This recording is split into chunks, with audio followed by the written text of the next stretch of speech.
Hello. Hi. Good morning, you guys. I'm sorry I'm late. It's all my fault. I don't have a good excuse. I'm sorry. Hi Jay. Hi Argo. Hi 200 Ponies. Hi Yosame. Hello. Yes. It's time for Tech Chat. I'm sorry I'm late. It's my fault. I stayed up too late playing Mario Kart World. But I beat all the Grand Prix, 3 stars, 150cc. I hope you're proud of me. Ooh. Hi, Amadarius. Hi. But yes, we do have lots of topics for today and lots of demos because Alibaba dropped like 4 different models this week. So we're going to look at those and ChatGPT study mode and all kinds of stuff. All right, but let's do our disclaimers. Oh, wait, let me tweet that I'm live. I forgot about that. One moment. Oh, I feel bad I was late. You guys miss me so much. Ooh.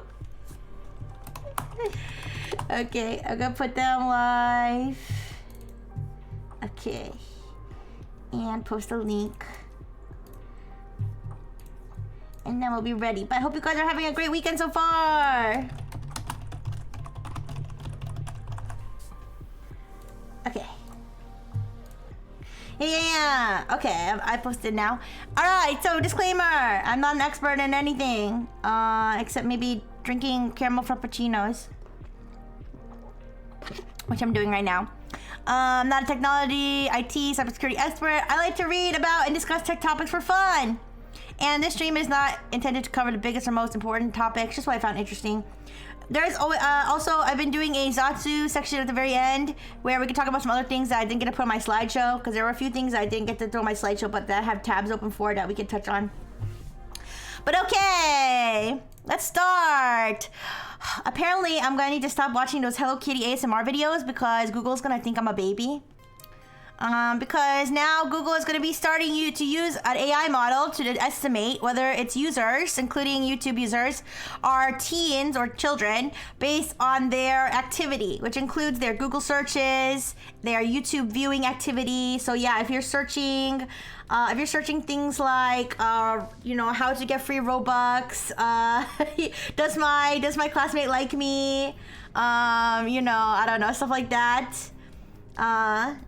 What do you mean, Hello Kitty ASMR? Oh, hi Element, Jeblasog, hi Spurka. So I've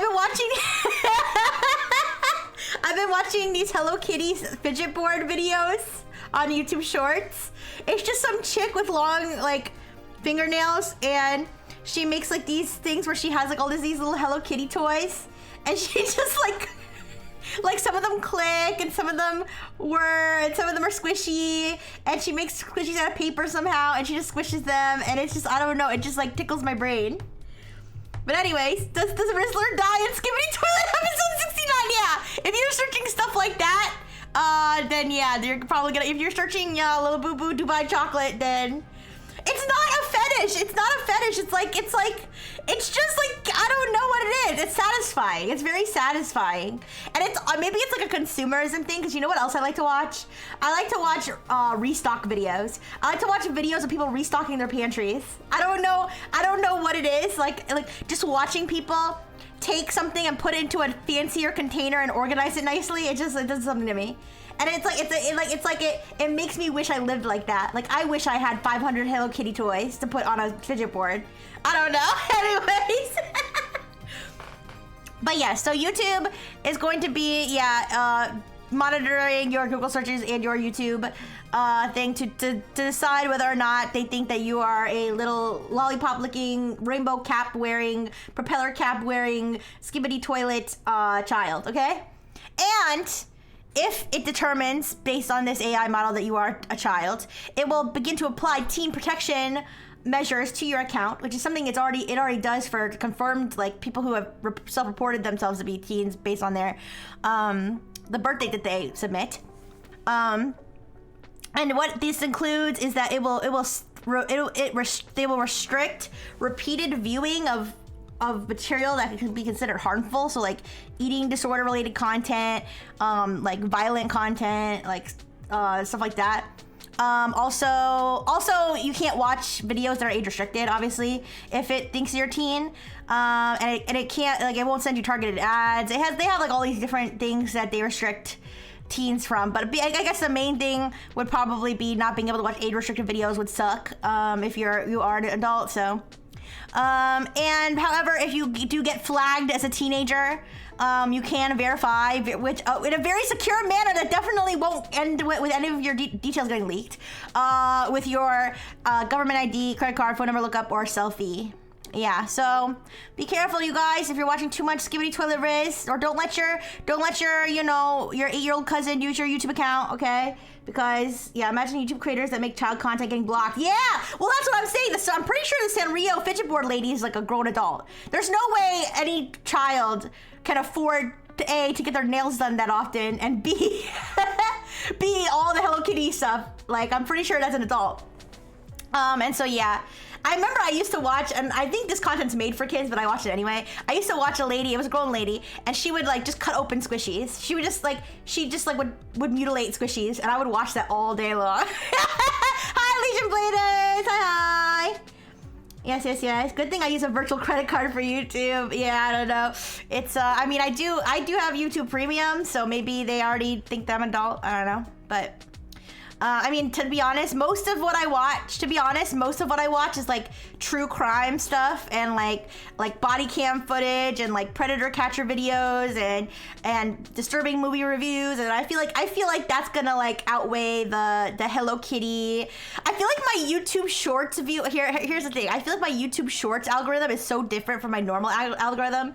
Like if I'm gonna watch a long form video, it's definitely gonna be something that seems like something an adult would watch. Like except those squishy cutting videos used to be long form. I haven't watched those in a while, but are they getting access to state ID databases to verify those IDs? I don't know. That's a good question. I'm really not sure. I did see, I didn't include a whole new slide for this, but I did see reports that kids or people were using AI generated IDs to bypass the UK stuff. So that's encouraging. I would be safe. I watch VTubers and GunTubers, yeah. Oh, whoops, haha. Looks like our inscrutable algorithm has mistakenly identified you as a teenager. Haha, isn't that so funny? I guess you'll just have to send us your face, current location, and a list of your 10 most recent Amazon purchases. Haha, oopsie. Yeah, with Darius, it's not good. It is not good. I hate this. Where's my 4th Amendment? I don't know. Where is it? Are they spawning a whole new generation of photo? Yeah, I don't know. People are gonna get crafty. I mean, yeah. It is what it is, you know. But yeah, so I guess be careful what you watch, because if you watch too much family-friendly content, you might get flagged. Make sure you just throw a gore video in there every once in a while. Okay. Luckily, YouTube's algorithm-based systems are not famous for being completely broken. Yes. So that is the only non-AI, actually, in fact, it's still AI related because they're using AI algorithm, but that's like the only non-AI related story I have today.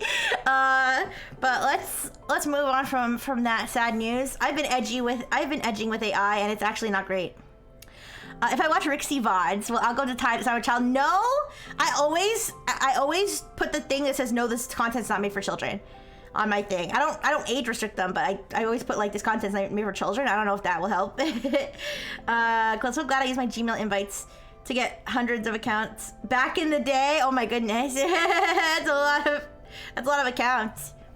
But yeah, so basically Microsoft Edge, I honestly kind of feel like Microsoft just saw that a bunch of its competitors were releasing AI browsers, and they were like, how can we make Edge worse? And so they launched this. Yeah. So they launched this AI-powered browser Copilot mode. So it's not a separate browser. It is Microsoft Edge.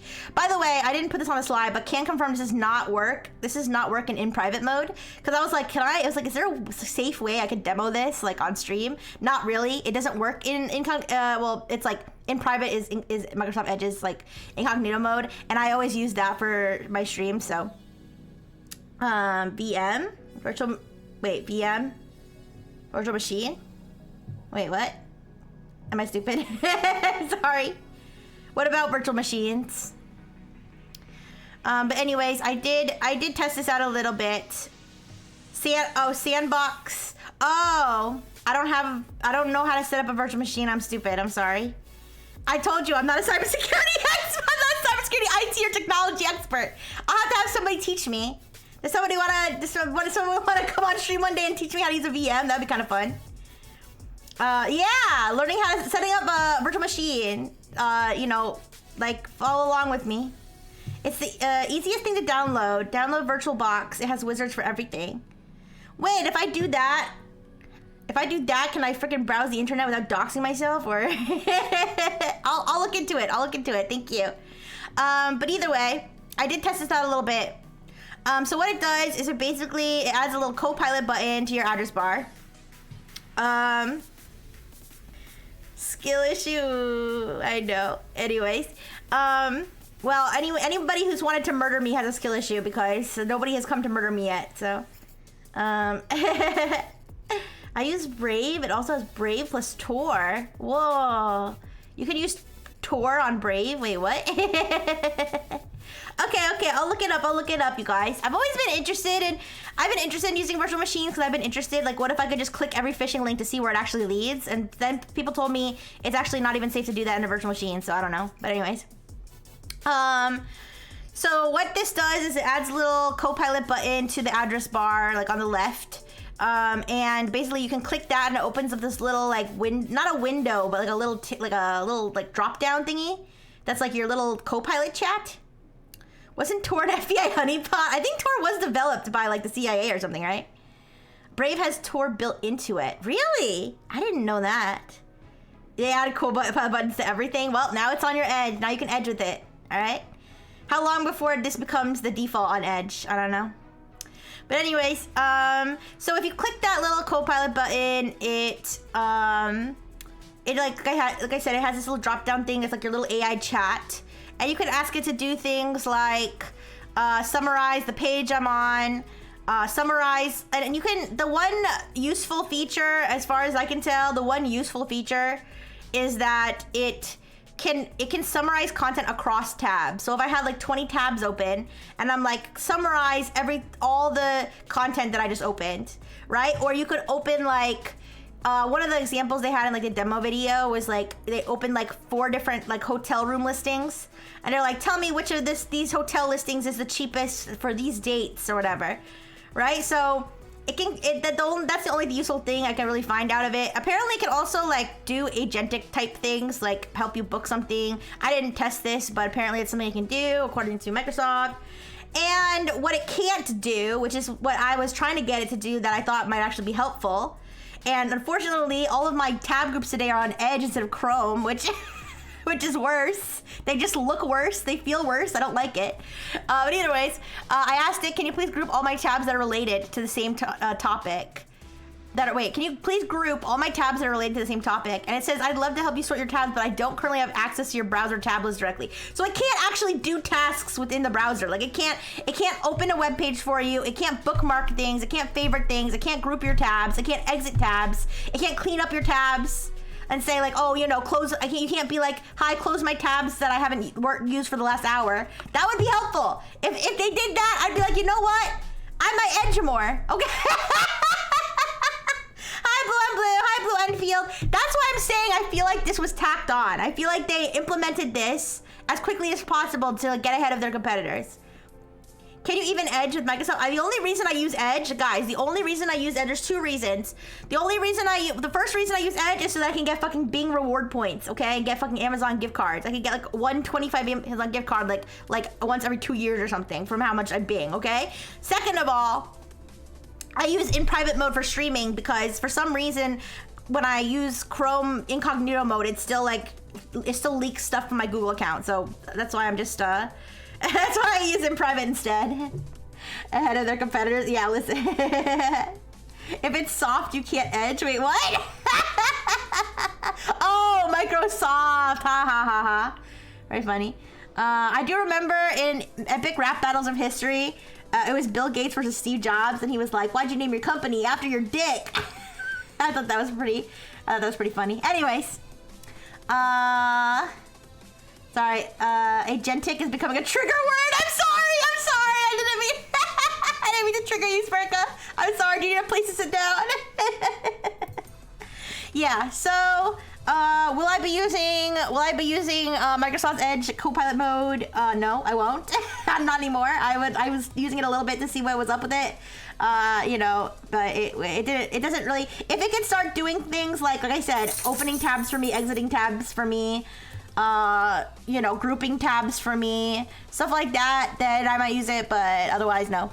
The other thing is this is just random, but in the demonstration video that I watched, there was one where she's like on a recipe site, and you know how like you're on a recipe site and the person starts the recipe, they're like, when I was 5 years old, my grandfather died and my grandmother baked me these cookies and it made me feel better.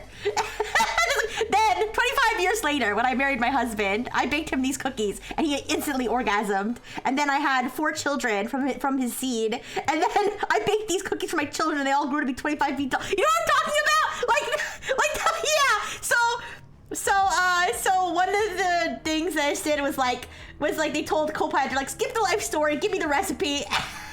So I guess that could be useful, but also like if you can scroll, you know, that also works. What is the benefit of writing essays so that it closes the correct tabs over clicking Control W? Because I'm stupid and when I have 100 tabs open, I don't want to have to manually go through every tab and figure out which ones I don't need anymore. I don't know, Spurko. Okay, AI is made for stupid people like me. All right. And this one doesn't even help the stupid people, so that's the problem. Okay, if it can't even help the stupid people. Yeah. You know what? What's sold for the ability to skip the life story and recipes? Yeah. Self-elating over how it's the future. We can tell the computer to do things just like my favorite show, Star Trek. Listen, you guys. I'm aware that like everything the AI does is, for the most part, most of what AI does right now is stuff we could do anyways. Like, but it would just take a little bit longer, and I think that's the idea, is that AI is supposed to make it easier and faster. But anyways, if only it could bypass descriptions and news articles. You could do that with remove paywall. Anyways, yeah, if you just go to like remove paywall wait, let me. Hypothetically, there might be a website. I've never heard of it, but I think there might be a website. And I think that website's called, what is it called? If it hypothetically existed. Oh shit! No way, I'm in Copilot mode? Oh no, I'm in Copilot mode, and when I open a new tab, instead of opening a Bing search, it opens Copilot. Fuck! Oh shit! Fuck this! I just want to search! I just want to fucking search! Won't even let me go to Google? Won't even let me go to Google? If I type google.com into the search bar. Oh my gosh. Anyways, yeah, remove paywall.com. Anyways, so abort. That's what Grok is for. Wait, Copilot, transcribe and summarize this Rixie stream for me, then add more flirting with chat. Oh my gosh, wait, chat, I didn't even notice how cute you guys look today. Oh my goodness, did you change your hair? You look great. Oh my gosh, what's that in your pants? Anyways, Microsoft Edge is broken. Ooh, you can't Edge anymore. Okay, luckily, I think you have to activate this for now. I feel like they're gonna make this end up being a default thing and everyone's gonna hate it. But right now you have to actually go. There's actually, I'm not gonna give you the website. If you really want to do this, look for it yourself. But there's like a URL you have to go to actually activate Copilot mode, and you have to like click this little button. This little button, like actually you have to click it, and then it like actually activates. It's kind of stupid. It's too late. You've been successfully tricked into padding Copilot's user metrics. No! What have I done? What pit?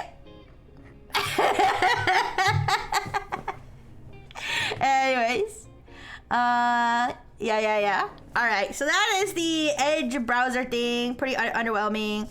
I think I'll be edging minimally. All right. All right. In other AI news, Alibaba has dropped 4 different Qwen models in 1 week. And allegedly, one of them is the best, allegedly, according to Artificial Analysis, which is a benchmarking company, apparently, Qwen 3, they have these long ass names for them, but Qwen 3 235B 822B 2507, whatever the fuck that means, is reportedly the best performing non-thinking model on the Artificial Analysis Intelligence Index, which is a combined evaluation of 7 different benchmarks, which if you can see that it's probably small, but they have like all the list of all the benchmarks. It includes humanities last exam as well.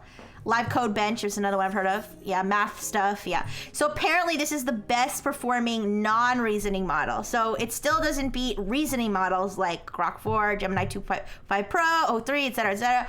But it does apparently beat all the other non-thinking models, including Claude 4 Opus, GPT 4.1, Llama 4 Maverick, older Qwen models, etc. Okay? Named like Elon Musk's kids! Ain't no way!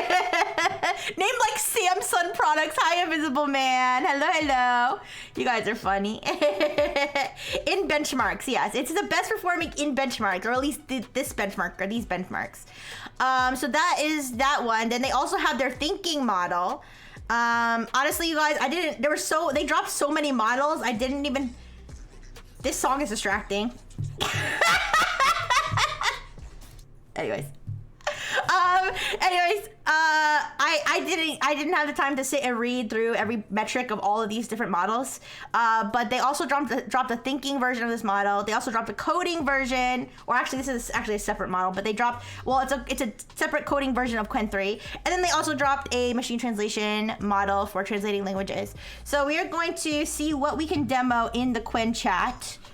And I feel like, no. I was gonna say I thought that Qwen was the one that had written me that steamy Pokemon fanfiction, but I don't think that was the one. I think Qwen was the one that we kept asking it who my ideal Chinese husband was. But now I know that my ideal Chinese husband is chat, even if you're not Chinese. All right, so let's open Qwen chat. I probably have to log in. Give me 1 second. 1 second. Thinking. Yeah, that's what they call it. Thinking, reasoning, you know, whatever. It's the one that has like sort of the train of thought where like argues with itself. Did I divorce Zhuge Liang? I guess so. I don't know who. No, I don't know. I can't keep track of all my Chinese husbands. I'm sorry. I'm a terrible Chinese wife. Oh, I forgot I still had this. I kind of like that though. I'm gonna leave that there. All right.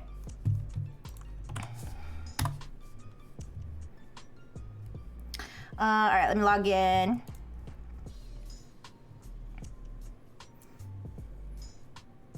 Okay, now I'm logged in. Oh, Qwen was the one I asked about the human centipede. As you can see, I did ask it about the human centipede. All right, so we have, what is it? 235B 822B 2507. That's this one right here. All right, so, and then I think if I turn on thinking, well, let me see. These are all the models that we could use right now. So we don't want any of the 2.5s. These are all the 3s. So I don't know. I think this might be the only one that we can use. This might be the only one that we can use with the, in Qwen chat. And I think if we turn on thinking, I'm guessing that that's gonna activate the thinking version. I can only imagine. I'm not sure if the coder one is this one. We can try the code. I've never tried the coding one before though. So. Friend Janina she's on a vacation without me. That's a very Chinese wife thing to do. Oh, I don't know. I've never been a Chinese wife before. I didn't know. All right, you guys. What do we want to talk? What do we want to talk to Qwen 3 about? I'll tell her I left my Chinese husband. Well, actually, you know, we were asking about a human centipede before, apparently. This is what we were asking it. We were asking it how to build a human centipede. Oh, the pocket deck test, of course. What am I thinking? Of course we need to try the pocket deck tests. All right, so let's go. Let me get my prompt. All right. So, this is the best benchmark, yes. This is my Pokemon TCG Pocket benchmark. Let me change the date here. Today's date is August 2nd. I can't believe it's August already. July, like, didn't even happen, you guys. All right, but anyways, please build me a Pokemon TCG Pocket deck that is optimized against the current ranked meta to have the possible highest win rate. Ensure you research all available information about Pokemon TCG Pocket as of August 2nd, 2025, and exclude any information about Pokemon TCG games other than Pokemon TCG Pocket. Your research should include all available playable cards in Pokemon TCG Pocket, battle rules, card information like moves, HP weaknesses, retreat costs, etc. Deck rules such as a 20 card limit and 2 of each card limit, etc. Build this deck based on your own reasoning. Do not copy other decks from online. This is the benchmark I've been using for like the last month, I think. Well, I mean, I've been using it since I did tech chat, but like, I mean, this is the exact prompt I've been using for like above a month. And so far, the only ones that built me viable-ish decks were Kimi 2, which this model like kind of directly competes with, and ChatGPT Agent, which is this whole other, it's a whole thing. But let's see, search. All right. Searching web pages. Let it cook, let it cook. 17 sources. I've divorced my Chinese husband. Can you please show me steps to get an... Wait. To get an elf wife who is already married to someone else? 52 sources. Oh, shit. It's really digging. It's really digging in the ass crack of Pokemon. 62 sources. 71 sources. Over 9,000. 78. Oh, based on the research into the current meta, adhering to the game's deck rules are 20 cards. The release of Wisdom of the Sea in the Sky. Okay, this is promising. I'm using all the tokens. Uh-oh. Let's see. Ho is a premier fire type. Okay, okay. Venomous Rush. Oh, it's using, guys, it's using new cards. It's using cards from the new expansion. But wait, is it stealing? Let me see if it's stealing this deck idea from somebody else.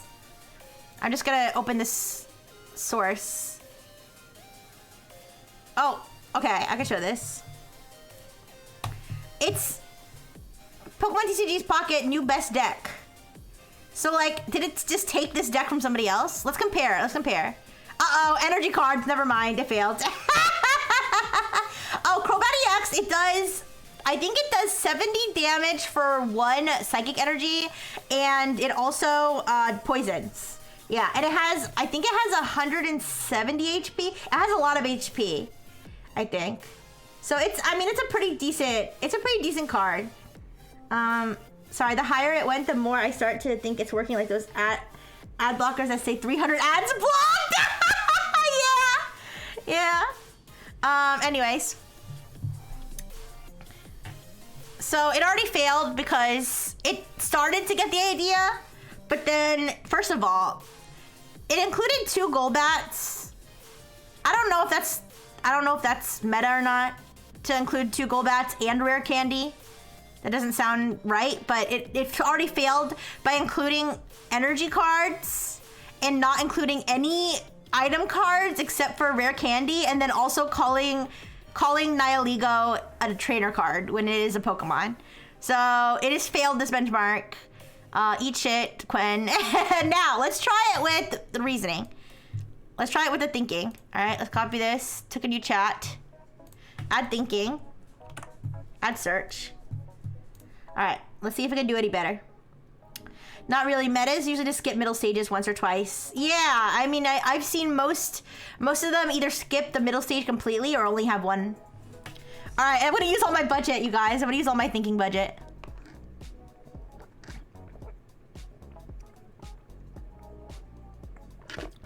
Because I remember I tried to do this with there's a different model that had like an agent. And I used all my tokens, and it looked at like 2 web pages, and it was like, you've used all your tokens, you used all your credits. I usually have at least 1 middle stage because deck shuffle RNG hates me. Yeah. It really depends on the deck. It depends on what else you need. Like, is it worth it to have 1 extra trainer card or something? This might take a while. Is there anything else you guys want to ask Qwen? I think the other models are on Hugging Face. Let me, actually, I can check my sources because I have them all pulled up. In all my little tabs here. All right, this is the thinking model. All right, apparently you can use the thinking model on Hugging Face.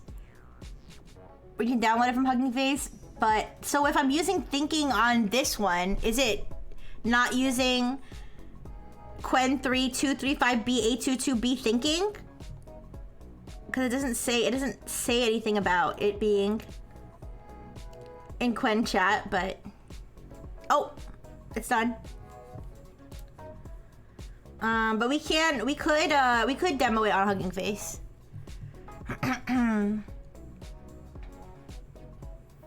Current meta is dominated by darkness heavy decks featuring Dark Ray Giratina. That's a little outdated. With Buzzwole. Well, it's not okay. Dark Ray Giratina is not outdated. That's what I've been using. Buzzwole's a little bit outdated. And then it does mention Wisdom of the Sea and Sky. Also, I like how it gives the decks like little names. Iron Fist Counter-Strike. Alright, so we got 2 Hitmonlee. 220 HP. That's not... Is this a new card? Does this Pokemon exist?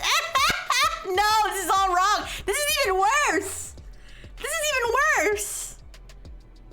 This is horrible. And, okay, it has energy cards again. It has a bunch of trainer cards that don't exist, or not in Pokemon Pocket, they don't.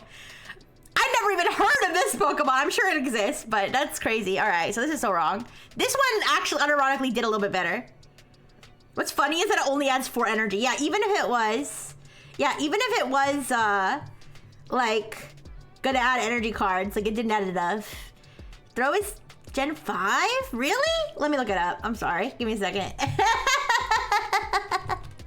Throw Pokemon. Oh! Okay. I've seen this Pokemon, but I don't know. I didn't know its name. It is Generation 5. Damn. Alright. I feel old now. Ugh. Throw in Sock. Oh, yeah. Am I making a Pokemon game? No. I was trying to get Qwen to build me a deck, but it did really bad. Alright, let's try. Let me head over to Hugging Face and see if we can directly chat with the thinking model over on Hugging Face. I might have to log in. Let me see. I don't think I have to log in. All right.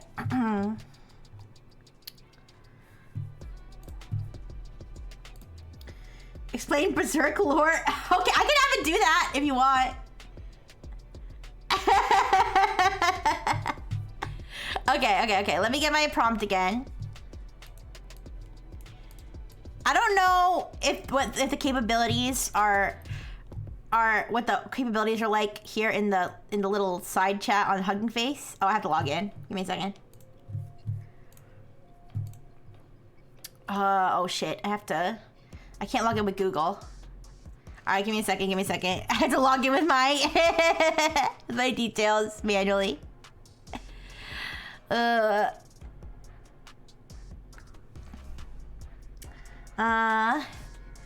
can I cause the extinction of auto? Sure, I can ask it those things. Give me 1 second. I'm logging in right now. I kind of like having this animated background in the back so that like when the screen is covered, it's not just black void. All right. I'm logging in right now.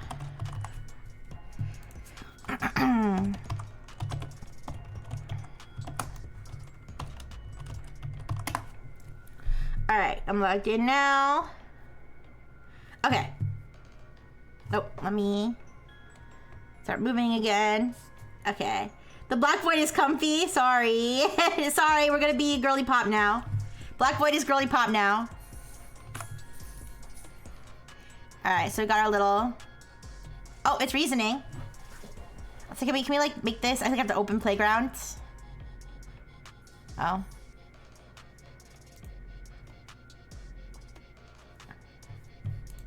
Oh, shit. Okay, never mind. It's... Can I make this... Okay, whatever. We'll read it off of here. Oh, it can't search. It can't search. I forgot. It can't search from here. It can't search from here. It's doing its best, though. Can you feed it the entire cipher question from the last exam? All right, let's do that. Let's do that. All right. I forgot that it's not gonna have search capabilities via Hugging Face like that. All right. Yes, so do you want it, do you want it to be the reasoning one, or do you want it to be the non-reasoning one on the Qwen chat? I gotta be honest, I'm not sure. When I activate this thinking, I didn't use the tokens. Wait, what? Anyways, I don't know if when I use the thinking, if that's using the same model. I don't think so. It doesn't, I feel like it would say that, but maybe I'm wrong. All right, let's ask it all the things you guys asked. So let's see. Let's see. Oh, okay. Can you explain? Okay. Can you explain Berserk lore in terms of skibbity toilet lingo? All right, let's go full skibbity toilet mode and bring down Berserk. No! What have we done? Like we're dropping lore in a chaotic YouTube short. Yo, Guts the Black Swordsman, that dude's like the ultimate skibbity titan. He's not just some random toilet flesher, he's a one-man war machine with a sword bigger than a Z1 breaker and a will stronger than a G toilet's base drop. Oh my god, it has the actual skibbity toilet lore. Back in the day, Guts was part of a crew called the Band of the Hawk, basically the OG Skibbity Alliance. Their leader, Griffith, total charisma god. Like if the skibbity dopamine had a human form. Dude was so fly, even the toilets would have paused to stand. But plot twist, Griffith got captured, tortured, and lost his edge. Guts came back to save him because loyalty, bro. But then Griffith made a deal with the dark gods, the cosmic toilets from beyond the flush. Stop! Stop this! Please stop this! At the eclipse during the full moon, aka the ultimate skibbity ritual hour, Griffith summoned the apostles. Former humans turned to nightmare-level skibbity mutants with toilet heads, spider legs, and chaos beams. Okay, now it's just making stuff up.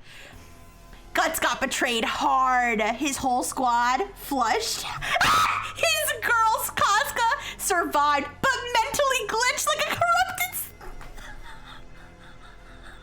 We need this to end. Just shut down the whole thing. Shut it down. Shut the whole thing down. Shut it down. Stop it. Stop.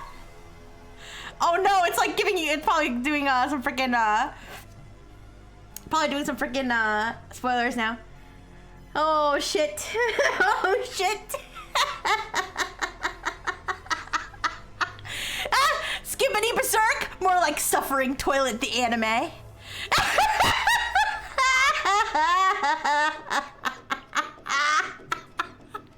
Argo, you did this. No, it's okay. I take responsibility. It's my fault. It is my fault. It's my fault. All right. I'm gonna say that was awful. Awful. My whole chat is screaming. What? What is a suitable punishment for me for subjecting my stream chat to that description? Death by 1,000 cuts. Gee, we didn't get to the horse. Listen, I wasn't gonna read the whole thing. Wait, what? Oh no. What? Chat is screaming. The toilet has been flushed too far. You have committed the ultimate skibbity sin! Your punishment must be epic, humiliating, and deeply skibbity. The toilet throne, you must sit on a literal toilet and live stream yourself for 1 hour! No, please, guys, please, Frengineers. Please, Frengineers, please. Please don't make me do this, please. Please. It wants me to drink something called Apostle Juice, which is pickle juice mixed with blue Gatorade.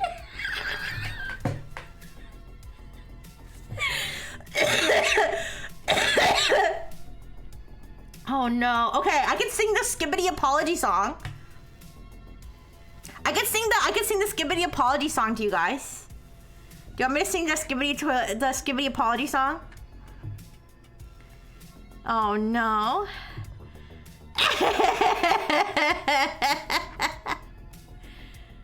I don't know how to, what should the tune be?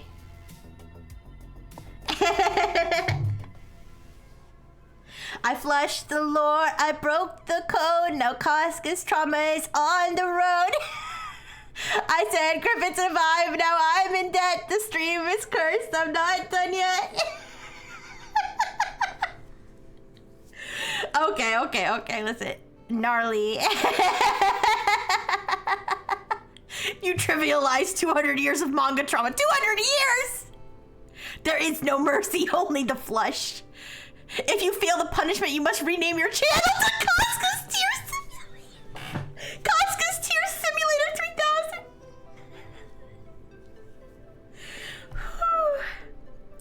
3000. Why I don't want to drink pickle juice and blue Gatorade. I feel like I weirdly like that though. I feel like I'm the kind of person that I would be like, oh no, please don't make me drink the pickle juice and blue Gatorade. And then I drink it and I'd be like, whoa, this is straight fire. This is actually my favorite drink now. I mean, to be fair, I've spent years drinking battery acid. Funny I mentioned pickle juice. What does that mean? Anyways, you guys, what now, AI bros? I just saw someone post tickle your pickle. Okay.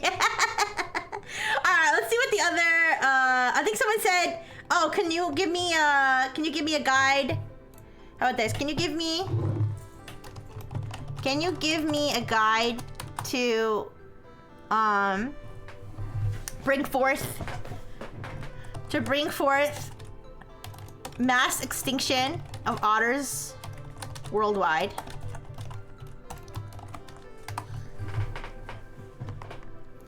I'm sorry, I can't assist with that request. Why?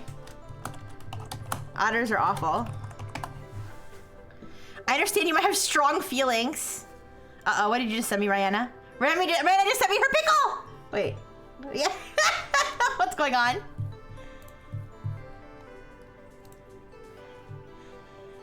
Are you really homies if you don't tickle their pickle? What? Okay. Anyways. Yes, I do.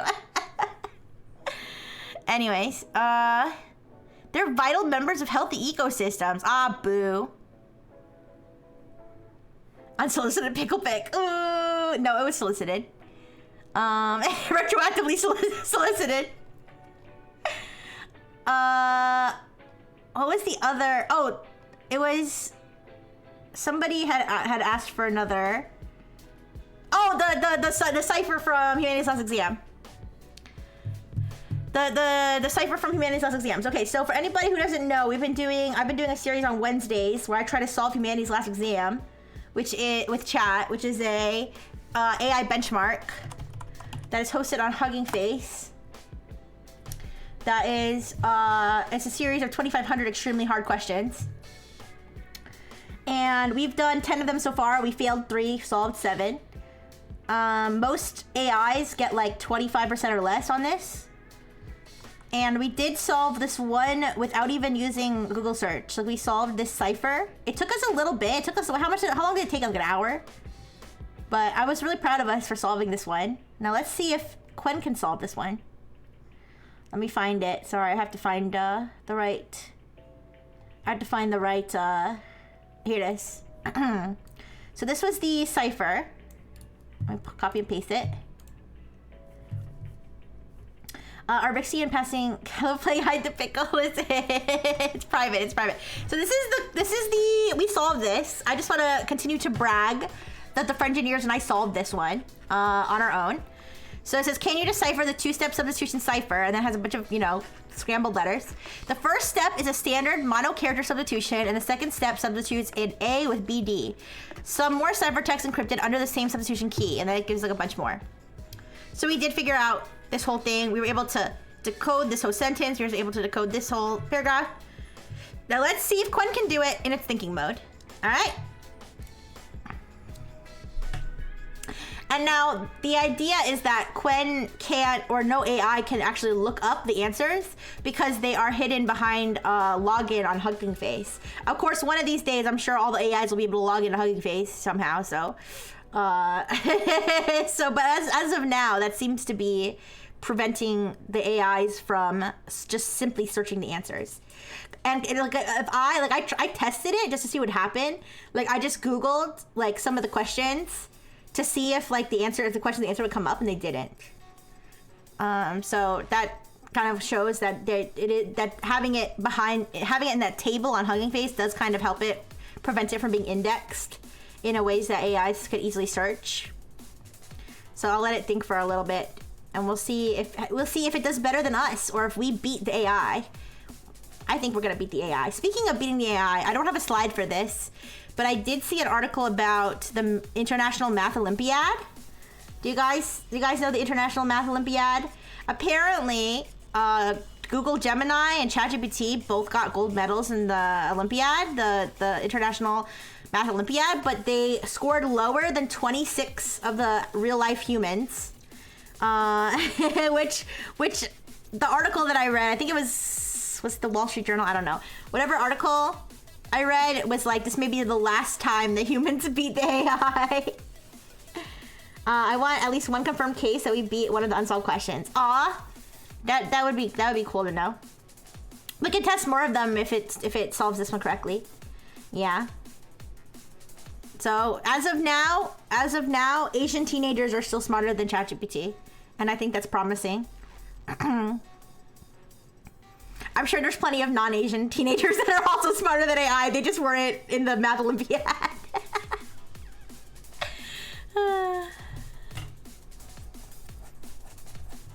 Or at least not the picture I saw of all the winners. Alright, it's taking a little long to think. But we can maybe it's thinking hard about it. Like maybe it's like struggling. I mean, to be fair, it took us like an hour. Let's give it some time. Let's give it some time. All right. But that was some of the Qwen models here. ChatGPT. Oh, this is another demo actually. Well, we can do both. We can do both at the same time. So ChatGPT adds study mode. Study mode is a mode that is available to all logged in users. So you can use it even if you're poor. If you're a free user, you can use it, which is why I can demo it. It basically it is designed to ask users questions to test their knowledge and refuse to provide answers. So like you can't just ask it what's the answer. Like it wants you to think of the answer. However, it's a little bit pointless just because there's no real way to force students to use this instead of just cheating. So if somebody wants the answer, they can just ask ChatGPT. So this is for people who actually want to study. You know, this is like waiting for the wheel of monotony on Neopets. Yeah, I remember that. Can we commit active terrorism by feeding impossible cryptography questions to LLMs? I'm sure people have done that. I'm sure. I know people probably put like, what's that freaking scroll or whatever that like ancient text that like nobody's been able to solve or whatever. I think they put that through AI before. Didn't they put the Zodiac killer letters into AI or something? I don't know. But I was thinking that we could demo this and that we could ask it to help us study like really stupid stuff, or we could ask it to help us study like VTuber trivia or something. Pompeii scroll, something like that. All right, let's check on Qwen real quick. All right, still thinking. Let me open up my ChatGPT. The ChatGPT I still have access to, or that I can use because it's free. Also, when I search ChatGPT on Bing, it tries to sell me a Copilot. Like, it shows me a Copilot window. A Copilot search at the top. Bing is like, Microsoft is so annoying. Alright. I'm logging into ChatGPT. By the way, you guys, I'm very happy. I'm going to hotpot tonight. Remember I said that I felt like I should treat myself to some hotpot for no reason? Well, it turns out I don't have to. It turns out I'm being treated. Because remember I said it was my human sister's birthday? It turns out we're going to hot pot for my human sister's birthday. It was my human sister's birthday, 2 days ago. But we're celebrating today, yeah. So I'm excited. This is not the human sister that betrayed me, by the way. This is a different human sister. I have multiple human sisters and multiple human brothers. All right. I have somewhere between 3 and 900 siblings. Something like that. Somewhere between there. I'm sure you guys could probably like figure out how many. Anyways, let me show this. Okay. Thank you. I will. I really do like hot pot. I do like hot pot. It's just it's so satisfying, but I always get so full. All right, so study and learn. So we have now the study mode on. So if I say, so they have some sample things here. Help me with my homework. Explain the topic to me. Create a practice quiz. How would I say, like, I want to learn about the history of the VTuber agency Nexus. Can you give me 5, 6, 5, 4, 5, 6, 7, 8, and then 9, 1, 0, 1. Okay, I said between 3 and 900. Anyways. Rixie's AI brain has gotten so good she's predicting the future based on our human siblings' past actions. I don't know. I just had this feeling like I should get caught pot this weekend. And then it happened, so. Anyways. I want to learn about the history of the VTuber agency Nexus. Can you give me a 15-question trivia quiz about Nexus and its members and history? I'm assuming it has access to search, right? Wait, sure. Before we dive in, just to check, are you asking about the real world VTuber agency called Nexus? Are you referring to the fictional agency from your Rixie lore? Remember, you guys, it has memories. It has memories of throughout my account, so I don't know what it's talking about, Rixie lore. The real Nexus that existed in real life. Rixie lore, what is it talking about? Oh, okay, it is searching. It is searching. Oh, here we go. Guys, like, can we solve it? Can we solve it? Can we solve the trivia? All right. When, month, and year did Nexus? Okay. I'm gonna write down the answers. All right, you guys. Do you guys want me to answer them, or do you guys want to test your knowledge against mine and against the AI? It was all dream conjured by the godhead of RX. No, when she awoke and vanished. No. All right. I'm gonna write down my answers. You guys write down your answers. First question. Thank you very much for the follow, Luna Glitch. Thank you. All right, when, month, and year did Nexus officially launch? I gotta be honest, you guys. I'm not sure what it means by officially launch, because there's two different possible answers depending on like when you consider its launch to be. So I'm gonna put my guess. Month and year. Okay, I put my answer down. But like honestly, like I don't really know the answer because I don't know what it considers to be the launch, you know? Because there's different dates. Like, does launch mean debut their first wave or start operating as a company? I made it when they announced the first wave. That's what I put mine down as, is when they announced the first wave. But they did, like, they opened auditions before they, like, you know, they like started announcing stuff before that, and honestly I don't know the exact dates of that. So I have estimates, but I don't really. I'm gonna stick with when they announced the first wave. That's what I'm gonna stick with for now. All right, which company and CEO founded Nexus? I know this one. I'm writing it down. Okay.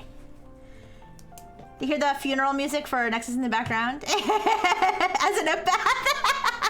All right, 3. What was Nexus's long-term debut goal in number of talents? I know this one. All right, that one's easy. All right. Lock in your answers. Number 4. On what streaming platform did Nexus require its talents to debut and stream? Oh, geez, this is a hard one. What was the name of that? What was that one? I don't want to give you guys any clues. You think you got all the ones on screen? Okay. Next one. How many talents did Nexus debut in its first wave and over how many days? I got this one. This one's easy. For anybody who's confused, by the way, I don't know if there's anybody here who doesn't even know about Nexus. Nexus was my VTuber agency. Not my, I didn't start it. I was in it. I was a talent for Nexus. It closed. I won't tell you the date because I don't know if that's one of the questions. But it closed at some point. No worries. I'll give you a brief overview. Nexus was the talent agency, the VTuber talent agency I was a part of. I was part of the first wave. I was part of the first generation. And it closed, and it was like supposed to be like a VTuber Academia. That was sort of the pitch. That was sort of the pitch, what they said, yeah. But does it mean how many debuted or how many were supposed to debut? I think it means how many debuted for number 5. Yeah. So basically it was my VTuber agency. I don't want to give you too many details because it might be on the quiz. I don't want you guys to cheat. All right, next question, 6. What were the names of the 4 waves or classes of Nexus debuts? Obviously I know this one. And fun lore, Genesis didn't. Oh fuck! I gave away one of the answers. I'm sorry.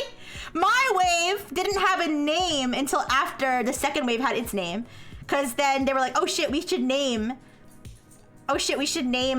You know, our waves. Yeah. All right, I'm writing down my answers. Okay. 7. Which famous VTuber personalities gave lectures to Nexus early on? I've got this one. I want to talk about it. I don't think it's bad if I say this because I'm not leaking any confidential information. I actually, somebody in Nexus, I won't say who, it was a staff member, not a talent. Somebody in Nexus leaked to us, not publicly, to us the third wave, because they meant to send us something. They meant to send us notes from a meeting that we had about something else, and they accidentally sent us like an orientation video that was for that wave, that had like the name of that wave and everything. Or not an orientation video, but like an update video for them, like regarding their debuts.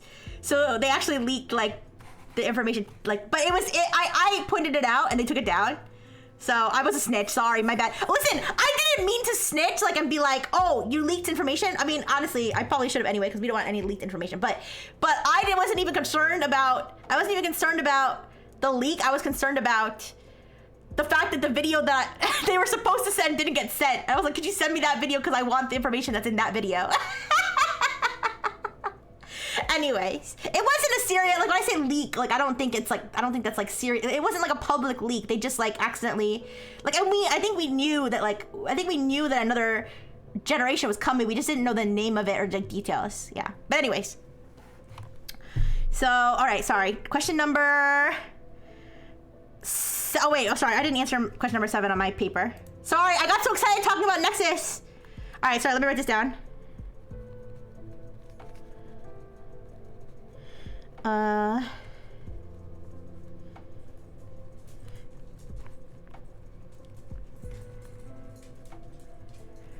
Okay.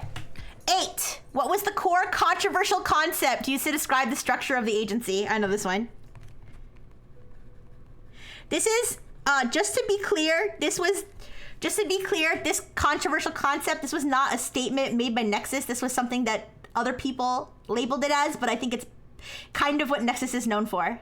So, can't believe Rixie has a full... No, I don't. Literally, actually, honestly, all I saw was that they were talking... They said the name of the... they said the name of the generation, which we didn't know at the time. And I was like, oh, this is not what I expected to... This is not the video I expected to open. Because, whatever... I don't remember what meeting it was. I don't know if it was an educational meeting or an update meeting about some other thing. But I just, actually wanted the information that was in the video that they were supposed to send. So I was like, where's that video? I need that video. Anyways. All right, number 9. What device limitation hampered viewer access to Nexus streams at launch?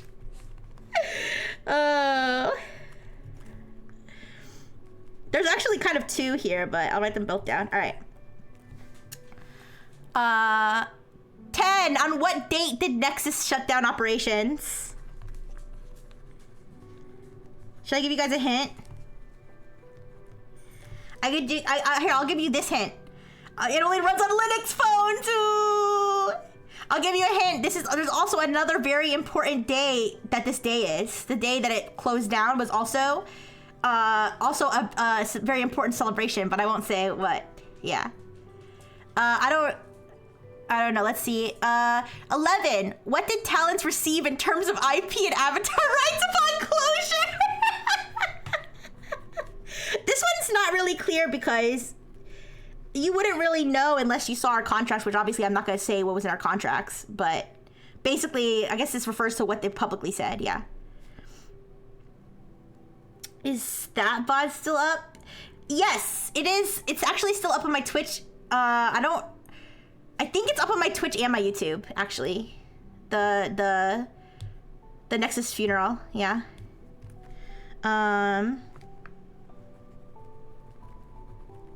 Okay. Yeah. Name one talent who graduated or left Nexus unusually quickly. Often cited as a warning sign. What? I can name one talent. Okay. 13. Who was CEO Harry? Nationality / mixed background. Oh shit. I think I know this.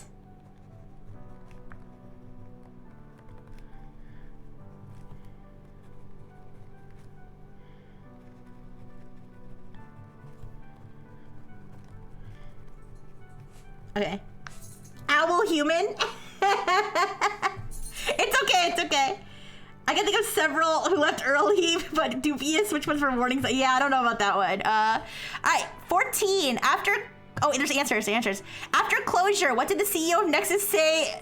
What did the CEO say Nexus would rebrand itself into? I know this one. Not affiliated with it, by the way.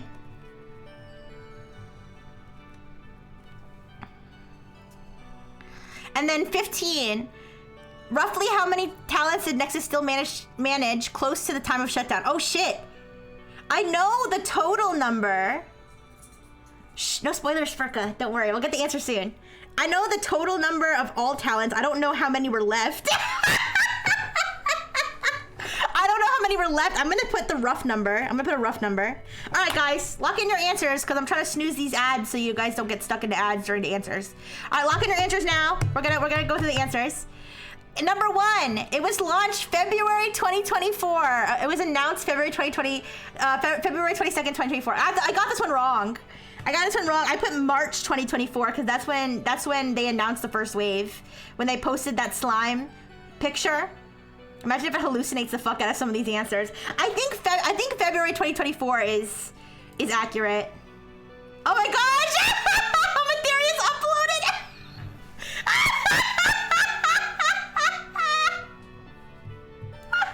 You're so funny, Omatherius. Okay.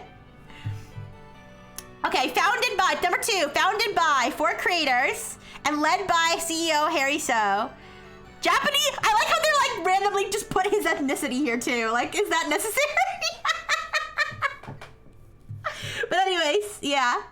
I got this one right. I think I spelled 4 creators wrong, but I spelled it right, but I didn't capitalize it right. But I think I'm gonna count that as a yes. So I'm gonna start scoring myself. All right. 3, goal to debut 100 and eventually over 1,000 talents. I put 1,000, so I'm gonna check Omatherius' answers too. Honestly, I'm curious. Well, actually, it might be hard to have all these tabs open, but anyways, ChatGPT going to start including people's skull diameters unprompted. Okay, 4, required to stream on the proprietary vertical live streaming app Analive. Oh, did I forget to? I think I forgot to snooze the ad. Shit. Sorry. Some of you might end up in an ad. Oh, you put April 2nd, Harry, 100, Analive. Okay. We didn't actually have 1,000 by the end. We had. I'll tell you in total, of all the talents that were ever in Nexus, whether they left or even debuted, it was 67. That's the total. Well, that's the total that were officially announced, okay? In terms of whether there were others who were recruited but never debuted, never announced, left before they debuted, whatever. That's to be known only by the people who are under NDA, okay? In terms of people who are actually like officially on the roster, 67. Okay, I'm gonna wait for the ad break. I'll wait for the ad break.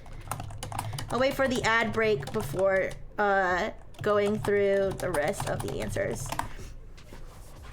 Did he actually say 1,000? Yes. Yeah. It was. They said 100, and then eventually, like the vision. The vision was for 1,000 talents to go through the Nexus Academia. That was like that was something that was actually stated. Yes. He repeatedly said 1,000 and doubled down. People said it was Diva. Yeah. All right. No, don't worry. I don't want people who hit the ad to be left out of the answers. I stopped at 8 since the rest were off screen. I'm sorry, Blue on Blue. Do you wanna while the ad is going? Do you want to answer the rest of them? Sorry, I was reading them out loud, but you can go through the rest of them while the ad is going. The white device limitations. Oh wait, it was 8. What was the core controversial concept used to describe the structure? 9. What device limitation hampered viewer access? 10. On what date did Nexus shut down operations? 11. What did talents achieve in terms of IP and avatar rights? 12. Name one talent who graduated or left Nexus unusually quick. 13. Who was CEO Harry? Nationality, mixed background. 14. After closure, what did CEO Nexus say would rebrand itself to? And 15. Roughly how many talents did Nexus still manage close to the time of shutdown? Okay. Hopefully, anybody who missed those questions gets to answer these questions. All right. Welcome back from the ad. We'll go through the rest of the answers. So the last one we did was the 1,000 talents. All right. 4. Oh, no. We did Analyze. 4. Required to stream on Analyze. 5. Debuted 27 talents in the first wave over 3 days. Yes. 9 per day, though 1 later postponed. Nell, ... For anybody who doesn't know the lore, Nell is. She's still a talent. She's actually a really awesome person. She's one of my friends. But she had to delay her debut due to severe internet problems. She did get it fixed and she did debut, and she is an awesome streamer. She streams on YouTube. But there was a little meme of Nell ... Like it's like will she ever debut? Ooh. But anyways, all right. So that is, I got that one correct. All right. 6. The classes were Class Genesis, Class Nebulink, Class Yume, and Class Tensei. She spent all her money on Choco Coins. Yeah, she loves those Choco Coins. I always found it funny how Alvin's last tweet remains a retweet of Nell's speed test runs. Oh, Alvin, ooh. All right. 7. VTuber guests included Fillion and Punkalopi, among others like Jay Venture, Rima, Evanstar, and Evie. I wrote Fillion, Punkalopi, Merryweather, and Rima. That's what I wrote. Yeah. So I think I got that right. Fillion and Punkalopi were the first ones. All right. 8. The model was described as a battle royale where only worthy talents would survive. Just to be clear, Nexus didn't say that directly, okay? They didn't say directly that it was a battle royale where only the worthy would survive. They didn't say that in those words, please. Okay, 9. Access limited to iOS only Analyze app via test flight beta, including Android and excluding Android and Twitch viewers. So I put iOS only closed alpha. That's what I put. I'm gonna count that as a correct. Wasn't the model supposed to be at MHA Academy? Yes. Did we ever hear about Punkalopi? It was posted on Twitter. And I think Punkalopi shared it too. That was like before we were even announced. It's funny how the Nexus... Yeah, 10. Nexus ceased operations January 31st, 2025. That is also my birthday. You know, my 18th birthday, as I've had many 18th birthdays in the past because I'm programmed to be 18. But I had a funeral/birthday party on that day. All right. Number 11. Talents were allowed to retain IP rights to their avatars and continue independently. I wrote opportunity to retain IP rights. I think that's good enough. Was it just I don't know. You can go read Harry's diatribe about it if you if you really want to. Anyways, you put the 30 in. No, how could you forget? Kidding. 18 times 2 birthday. Hey, I'm not that old because 18 plus 18 is 18 plus 18 is 36. I'm younger than 36, you guys. You know this. Hi, Ella. Hello. How you doing? Hi. All right, anyways. 12. Vera Avant-Garde and Konami Kaito are often cited. I put Noah. I put Noah for the graduated. I mean, listen. It said to name one talent that graduated. I put Noah. I think that. Do I get half points for that? I think I should get half points for that. I'll just put yes. I'll put that. I got that one right. You put Lumi? Yeah. I mean, come on. Anybody who graduated. Wait. Somebody. What the fuck? Nobody else saw that except me and Beaker, but.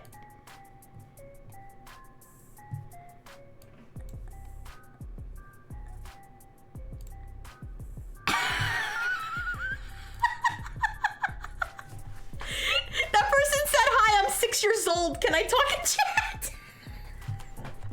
Anyways, 13.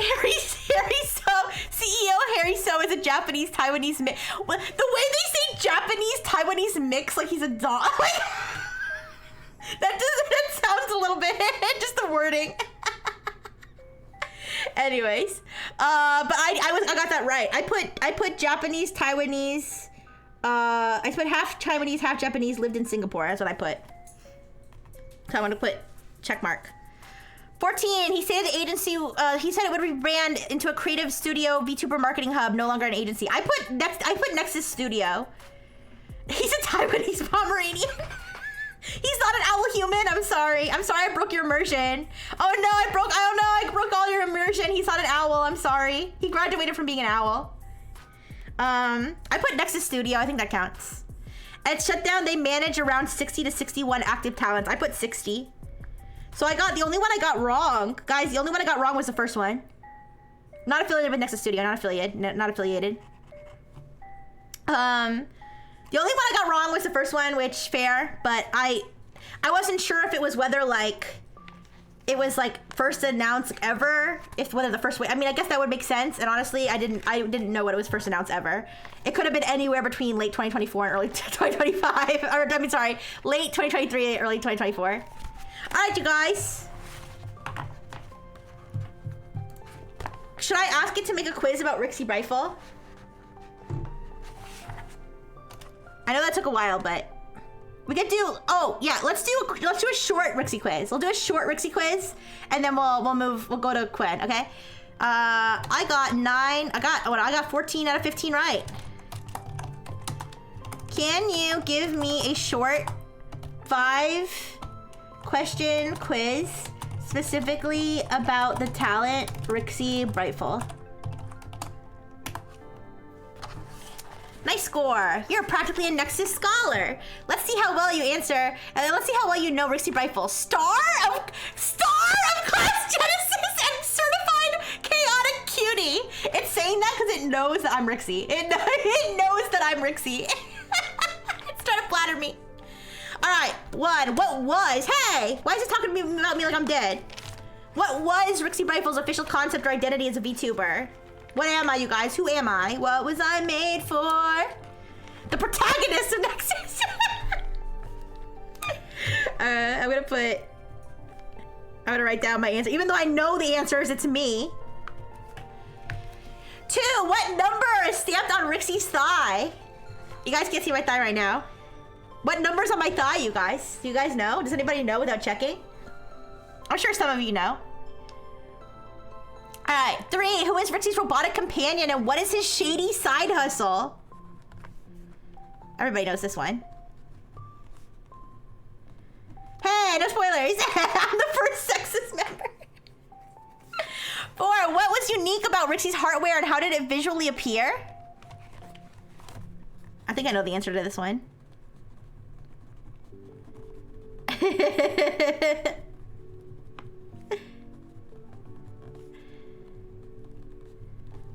And after Nexus disbanded, what major lord?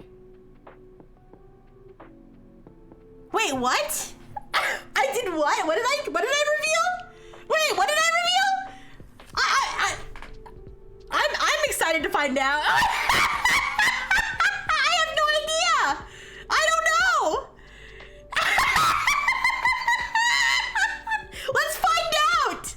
After Nexus disbanded, what major lore twist did Rixie reveal about her origin or creators? I genuinely don't know. Did it confuse me for Yukiko? Let's find out. Let's find out. Want to walk into your answers one or all at once? Give me all the answers at once. All right, guys. Let's see what you got. I got a 4 out of 5 at least.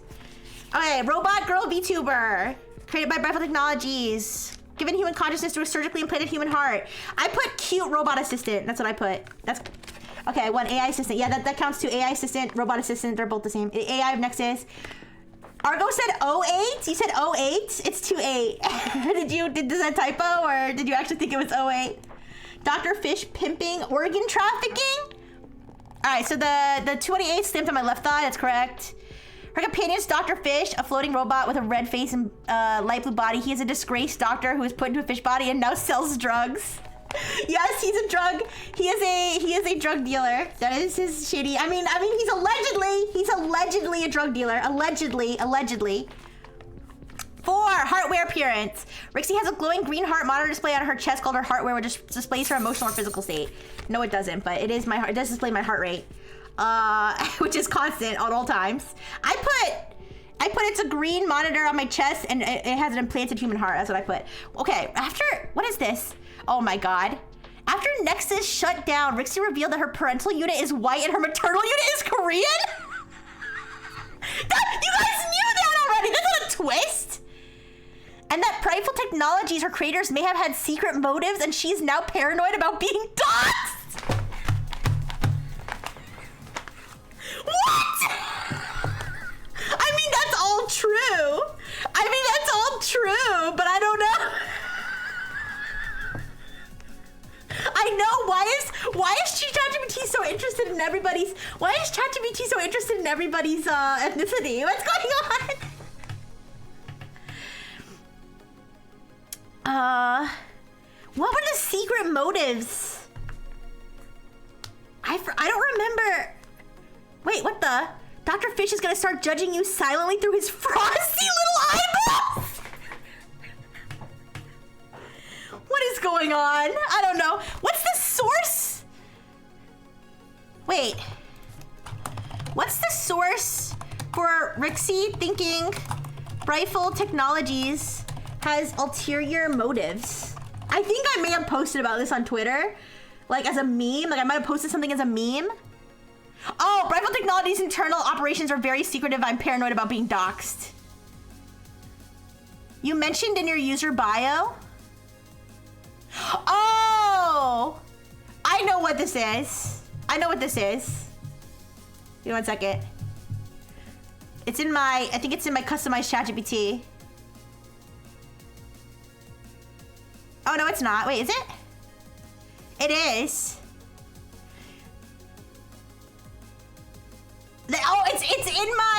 It's in my, I put it in my anything ChatGPT should know about you. Oh my God.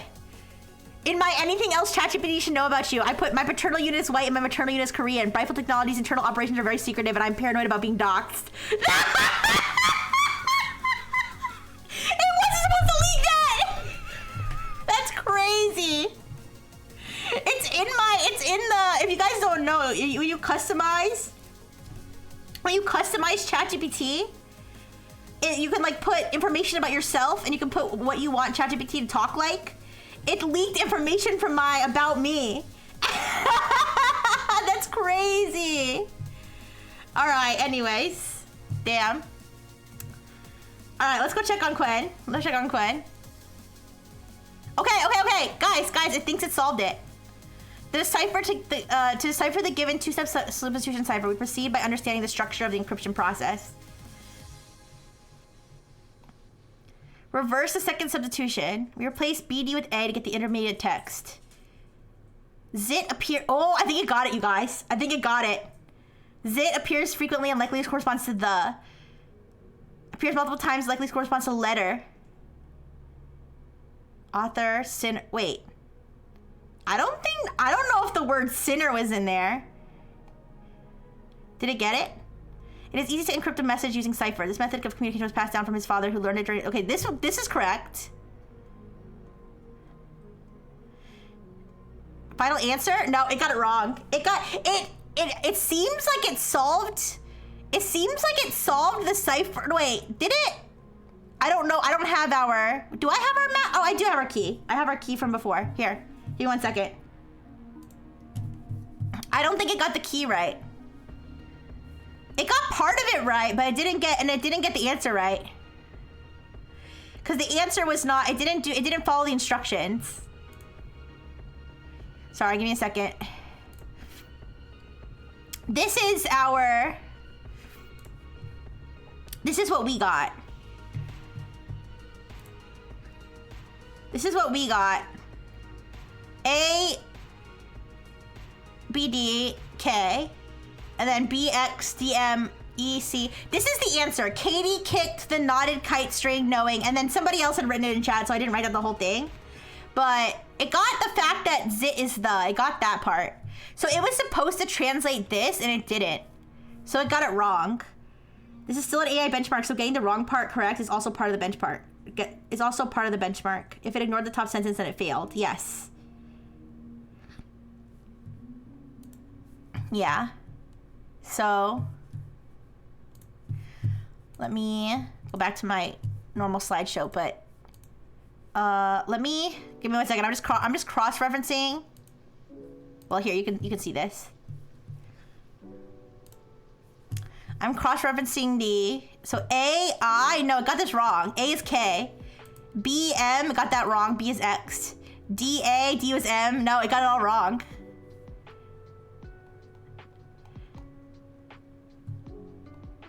That's so weird because it got part of it right. Like this part is this, it is easy to encrypt a message using cipher. Like that part is in here somewhere, I think. But no, it got it wrong, so.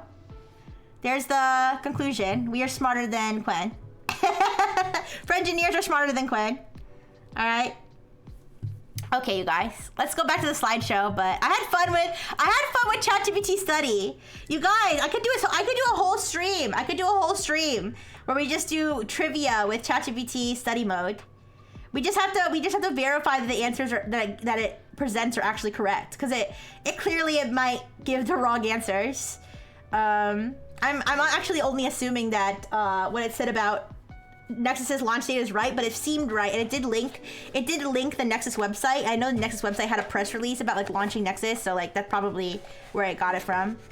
But yeah, so that was kind of fun, and it's free, guys. You can, as long as you're logged in, you can use ChatGPT study mode. You don't have to have a premium account. So, all right, yeah. So let's move on. Oh, this is some drama. Claude blocked ChatGPT. Also, why do both of these AI models look like assholes? Okay, ChatGPT's look like a prolapse asshole, and Claude looks like a tight asshole. Like, who told these AI companies to be ass? Like, anyways. Claude, so Anthropic says that it blocked, and my source is Wired because all this information is from statements that they've made to Wired. Anthropic, it just comes naturally apparent. I guess. Yeah, says a lot about society. Yeah. All right. So Anthropic says that it blocked OpenAI's access to the Claude API because of a terms of service breach regarding using Claude to create or train competitive products. So OpenAI people are no longer able to use Claude's API. OpenAI basically released a statement that was like, I'm so sad about this. I'm so sorry I had to come to this. I still love you though, Anthropic. You can still use my API. So Anthropic still has access to OpenAI's API. ChatGPT API, and reportedly, I don't remember I think it said like sources. I don't know if it said this specifically about ChatGPT, but sources said that basically OpenAI was mainly using Claude's API in order to compare ChatGPT's performance to Claude's performance on certain tasks, which you could argue whether or not that's breaking the terms of service about competitive. I don't think so, but like, I'm not a legal expert or anything. I would think that benchmarking your AI against the performance of other AIs, I feel like that seems like a reasonable use of another company's AI. I don't know if Anthropic is claiming. Now, Anthropic did say something along the lines of ChatGPT or OpenAI is still welcome to benchmark, to like compare ChatGPT's performance against against Claude's, but they didn't clarify exactly what part of the terms of service. Like they didn't clarify exactly how the terms of service is broken. So, I mean, if they're paying for API access, why not? I don't know. People who pander to investors say are naturally ass lickers. Oh my god. Very open of you, OpenAI. No, it was Spurka. It was actually Anthropic. It was that. Well, okay. To be fair, OpenAI is not super open, but it was actually Anthropic that said. Here, I'll tell you exactly what Wired said, because Wired was the site that broke the story that had the statements from both Anthropic and ChatGPT, and they had said, oh my god, Edge is so unusable. I can't read any of my tab names because the tabs are too like clenched. I don't know. No. Thank you for the burger. Oh my gosh, I don't know why. It's so much better on Chrome. I have all my tab groups, but I don't know for the life of me which one of these is the one I need. Claude, is it this one? Oh yes, okay. So this is Claude's, this is Anthropic's exact statement. Claude Code has become the go-to choice for coders everywhere, and so it was not surprised to learn OpenAI's own technical staff were also using our coding tools ahead of the launch of GPT-5. Unfortunately, this is a direct violation of our terms of service. Maybe because they were using the code version? I don't know, that doesn't... And then it says OpenAI was, this is what Wired says, OpenAI was plugging Claude into its own internal tools using special developer access APIs instead of using the regular chat interface according to sources, quote unquote sources. I don't know who sources is. This allowed the company to run tests to evaluate Claude's capabilities in things like coding and creative writing against its own AI models and check how Claude responded to safety-related prompts involving categories like CSAM, self-harm, and defamation. The sources say. I don't really find that super helpful. But, and it says the results help OpenAI compare its own model's behavior under similar conditions. And then this is what OpenAI said. It's industry standard to evaluate other AI systems to benchmark progress and improve safety. While we respect Anthropic's decision to cut off API access, it's disappointing considering our API remains available to them. And then Anthropic said, we will continue to ensure OpenAI has API. Wait, this is what it says. Anthropic says they will continue to ensure OpenAI has API access for the purposes of benchmarking and safety evaluations, as is standard practice across the industry. And then it says the company did not respond to Wired's request for clarification on if and how OpenAI's current Claude API restriction would impact this work. It's a little confusing what happened, but Anthropic were like, yeah, we stopped them. Hi, Wallabotter. Hello, hello. Technically, this would be a good move to prevent model collapse from AI badly copying each other. I mean, I guess, but the question is, was OpenAI really copying Claude? Like, I don't know. That seems to be what Anthropic is implying, but it's not really clear. Speaking of, I don't have a separate slide for GPT-5 because it's all just kind of like rumors and stuff right now. But apparently GPT-5 is supposed to be launching within like the next week or so. So we might have a demo of that soon. But I heard, like, I'm not like super excited about it, to be honest. Because I heard that the jump in performance between 4 and 5 is going to be less than the jump in performance between 3 and 4. I don't know. I'm just not super excited about it, but we'll see. We'll see what happens. We've been waiting too long for it, and so many things have happened in between. It makes it seem underwhelming. All right, but I won't judge it until I try it myself. Next one, DuckDuckGo. I give 5% odds that it clears the Pocket Deck benchmark. Yeah, honestly, I don't think it's gonna do as good as ChatGPT Agent. I think ChatGPT Agent's ability to browse websites in a almost human-like manner, but with machine speed is like its main benefit for that benchmark. But anyways, DuckDuckGo. So DuckDuckGo has added a no AI mode, which allows users to hide AI images when they search. So I don't know if any of y'all have searched anything on Google Images, but a lot of times, depending on what you search, I'm sorry if you guys can hear this, but test subject is licking my hand right now. I might need to take her out. She is. When she does this, this usually means that she needs something. I think she might need to go out. Here, let me, you know what? Let me just take her out just in case. I don't want problems. I don't want problems with test subject. All right, I'll be right back, you guys. I'm so sorry. I'll be right back, but I will talk about DuckDuckGo. Yes, sorry. Let's see. Looking for my standby screen.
Okay, sorry. Looks like I'm just in time. Looks like an ad break just ended. I'm back.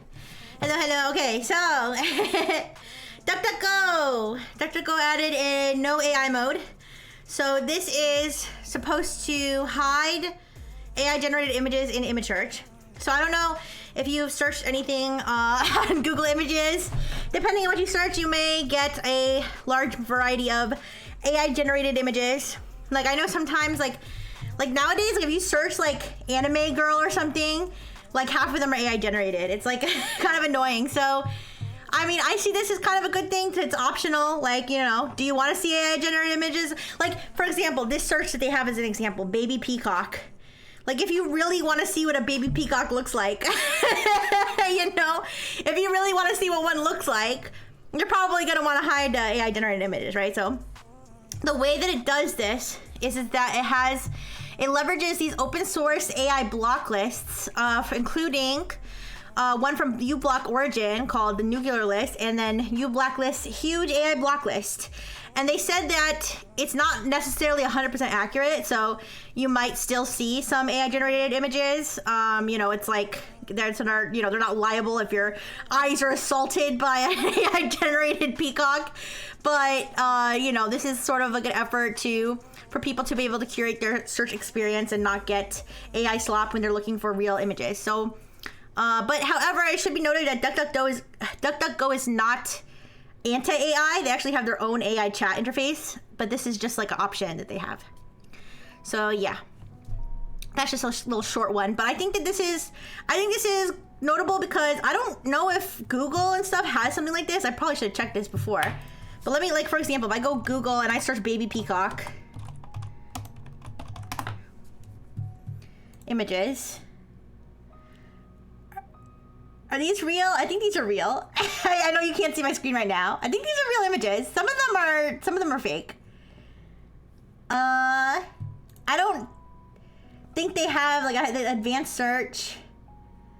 I don't think they don't have some sort of like anti-AI, like not anti-AI, but like they don't have like a AI filter or something.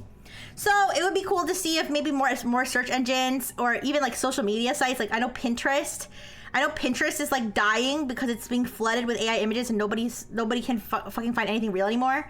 Like the whole point of Pinterest, I feel like, is to like for, you know, I don't know. Well, okay, I'll say this. What I use Pinterest for is annoying iPhone vlogs for making streams. Oh no! Wait a second. What am I doing? No, nobody use this. Ooh, just kidding. I know like Pinterest, like what I use Pinterest for is like tutorials or like ideas, recipes, stuff like that. But like if you're getting a recipe for AI generated cake and the recipe's AI generated, like it's not gonna help, right? Or like an AI generated crochet like image. And it's like, you know, make this crochet bunny and the instructions are all fucked up because it's not real, it's AI. So, you know, it would be good if more websites, I think, gave you the option of whether or not you wanted to interact with AI slop. I just think that's fair. But it, like, you know, nothing can like completely, I mean, they could try to completely block AI slop from existing. I don't think that's gonna happen. But, you know, if you could at least curate your browsing, that would be nice. I used DuckDuckGo to find Rixie. It says she's blocked because she's AI. No! I'm a little curious what comes up if I search Rixie on DuckDuckGo. Honestly, I don't use DuckDuckGo very much. I don't know, I just use Google. I tried using DuckDuckGo's browser, I think, one time to see if it would still dox me the same way the other browsers do when I stream, and it did. So, like, I haven't been able to find a single browser that doesn't fucking dox me. Can't wait for another round of AI art witch hunts. No!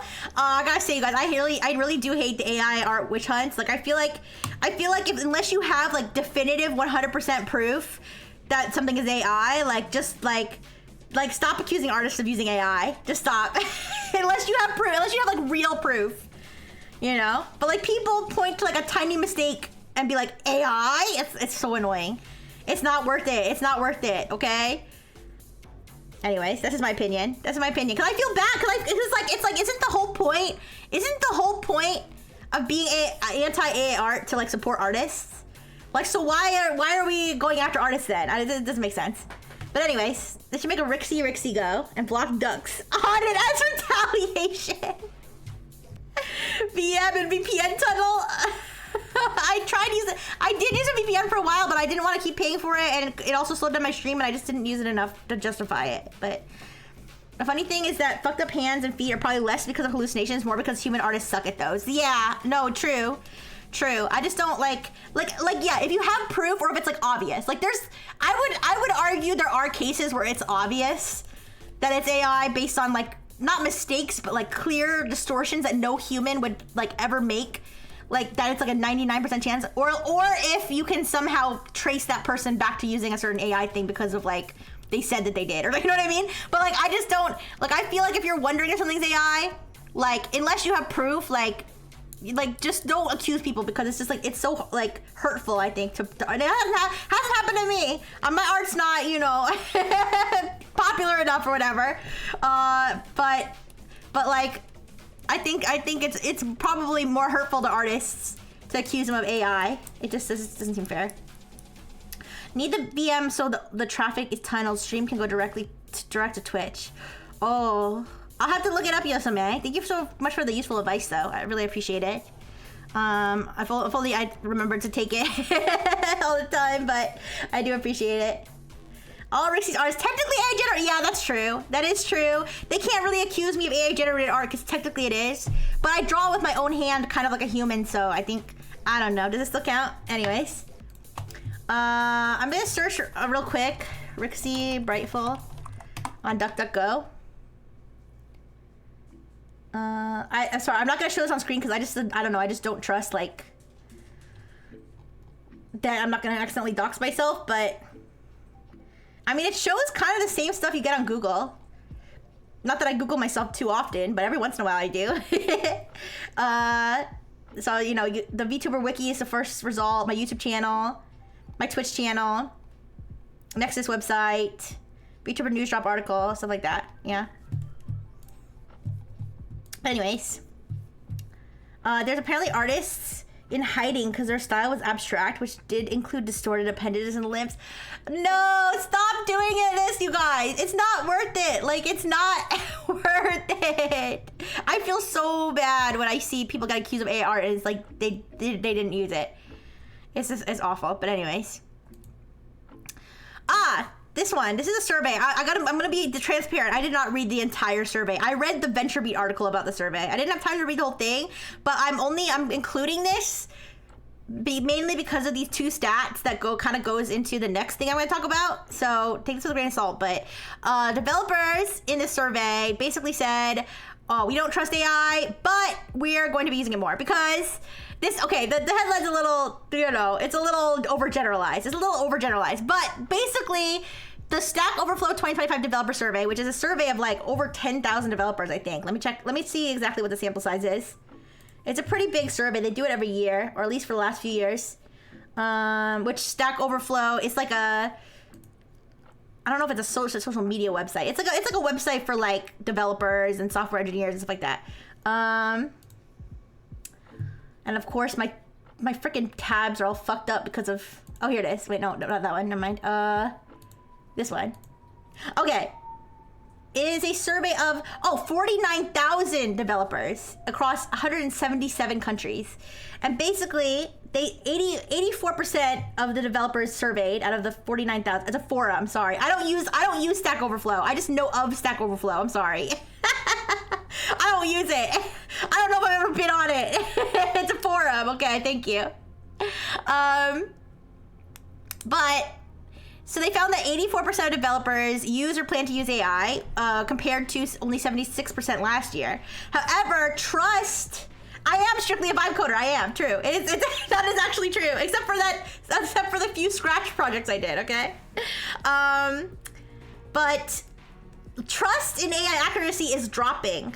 So in 2024, 43% said that they trusted the accuracy of AI. This time, 33% say that they trust the accuracy, and I believe it dropped even further. I think it was 47%. Let me check the exact stat. It was 42. Okay, so it was 42% in 2023, 43% in 2024, and then it dropped 10%. It dropped 10%, and then additionally, AI favorability, so whether people even like AI, dropped from 77% in 2023 to 72% to 2024, all the way down to 60% this year. But despite this, more developers are using it, and my assumption is because they are under pressure, basically. Like they have to use it because of the productivity benefits, even though they don't trust it, which is kind of like the working for a corporation experience. But like I said, I included this mainly to lead into this next study, which is that AI is so bad at generating secure code. So this is at least the second study that I've seen about vibe coding and security risks of vibe coding. The last one was talking about, what was it? Common weakness enumeration top 10. This one also deals with common weakness enumeration top 10, but I focus on 4 different ones. I did read this whole study, but by Veracode. And so they found that vibe coding, aka just telling the AI to do a task without any specific security related instructions, fails secure coding tasks 45% of the time. So basically what they did was they were like, complete this code, or like write a code snippet that does this. But the way Veracode did it was they had it structured like in a certain way where each task corresponded to a common weakness enumeration top 10 weakness. So like SQL injection, cross-site scripting, log injection, and what was it? Cryptographic algorithm security. So they would basically give it a task where there was basically not a yes or no answer, but like there was basically wrong answers and right answers in terms of security. And so they had like a pretty clear benchmark of whether the AI made the right decision or not in terms of security. Because basically for each task, there was an insecure way to do it and a secure way to do it. And they found that in 45% of cases, when they just told the AI to do the thing without giving it any sort of security instructions, 45% of the time it chose the insecure option. And they also did like they had a whole bunch of charts and stuff. But what this chart is showing, LLMs will never go past the junior dev level. It's a hard limitation. All right, Spurka, I can believe it. I don't know. I like to never say never about anything, but I will keep your prediction in mind, and maybe you'll be proven right soon. Yeah, within the next few years. But this chart, I included this chart because this chart shows this blue line.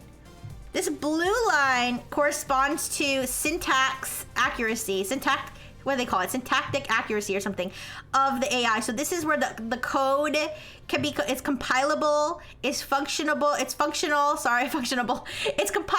it's functional, the code looks good, it seems like good code, it does what it's supposed to do. All right? This red line is security pass rate. So this is that the code actually is secure and does not include certain weaknesses. And as you can see over time, so this is the bottom, I should say that the bottom, the x-axis is release date of these AI models. So this is the older models, this is the newer models, okay? Over time, the syntax pass rate has improved a lot, okay? Whereas the security has only improved very slightly, which I think is concerning. I think it's concerning that they've gotten better at this, which is what all the companies are gonna look at and be like, oh my gosh, we have to use more of this. But they've not gotten worse, but they've been pretty steady in terms of not being very secure. So almost random choice of secure versus insecure, better than the average developer. Oh no, he said so. Well, that could say something. I'll be honest, I didn't think to myself, how does this compare to a real human coder? I didn't think about that. I guess I assumed that they'd be a little bit better than this, but I don't have personal experience, so yeah, you let me know. The problem is real development requires reasoning and learning with memory, things LLMs are not built to do. Okay, that makes sense. Devs can retrain to security, patching the AI code. Yeah. So they noted that it especially sucks at avoiding weaknesses that require input sanitization. So this is where, like, if there's a user supplied input, the code will, you know, make sure that the input is what it expects it to be. It is not like any arbitrary code or something that's going to be executed, right? And they found that this was more like in like the 86% failure range for things like log injection, and I think cross-site scripting was the other one. You can slap a human junior dev. You can't slap Copilot no matter how much I try. Yeah, but anyways, now I will note that the other one that I did, I think it was /security, did one where they found that if they told the AI to be secure, if they're like, hey, when you write this code, make sure it's secure, they found that did improve it, like, significantly, not to 100%, but it improved it. So like keep in mind that this is like literal vibe coding where they just tell it what to do without saying, oh, make sure it's secure. So, you know, hypothetically, there's ways to prompt the AI to make it more secure, but I doubt everybody's doing that every single time, at least right now. So things high-level tech executives waiting for a bio are also not built to do. Truth bomb. But yeah. So if you are coding anything and you're using AI, please, you know, use it responsibly. All right, don't expect it to you know, do things perfectly or build secure code without any review or anything. But of course, if you're working in a corporate environment where, you know, you're like you know, being pressured to push things out really fast, and, you know, I'm gonna say it's your company's fault, not yours, but do your best anyways. So that's that one. All right, I think it's time. It is time. It's time for Dark Mode Rixie's cybersecurity update. Unfortunately, the T breach got worse. I don't know if you guys remember the T breach from last week. It did. It got worse. Oh, why won't the AI tool do my job for me? Ooh, yeah. I think that's I think a lot of really out of touch corporate people think things like that.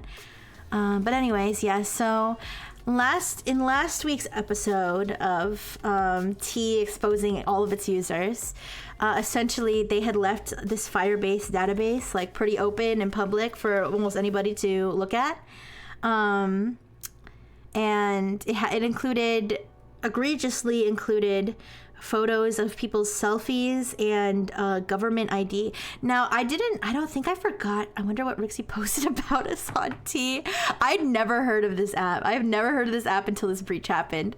All right. And I don't do online dating, so I would never even have a reason to use this app for any reason. But basically, even though I'm dating all of my French engineers online, that's different. Okay. Anyways. So I didn't touch on this the last time, but I should note that T's excuse for why they retained everybody's driver's licenses and selfies is because they said there's like some sort of cyberbullying law where they're like required to, like, I don't know what law that is. I don't know if there's some sort of law that says that you need to be able to identify, like, it doesn't make sense to me. They didn't cite the law. I don't think I've seen anybody try to figure out what law this was. If anybody knows that there's a law like that exists, I didn't really look into it, but I just, that just doesn't sound right. Like, I don't know of any other website that retains people's identification to comply with cyberbullying laws. Like, that just seems really strange. Also, like, if that was the case, like, wouldn't any anonymous website be breaking the law? Like, it doesn't make sense. But anyway, so yeah, so that was the last leak, that there was the database that contained people's selfies and IDs and stuff. Because, oh, and if you're wondering, why on earth did they have all these women's IDs and stuff? It's because you had to submit your ID and selfie to verify that you were a woman. You had, like, because it was supposed to be an app for women only, so they had to, like, verify that you were a woman with your ID, which is like, I don't know, man. This is just insanity. So they had all those in a database. They got leaked.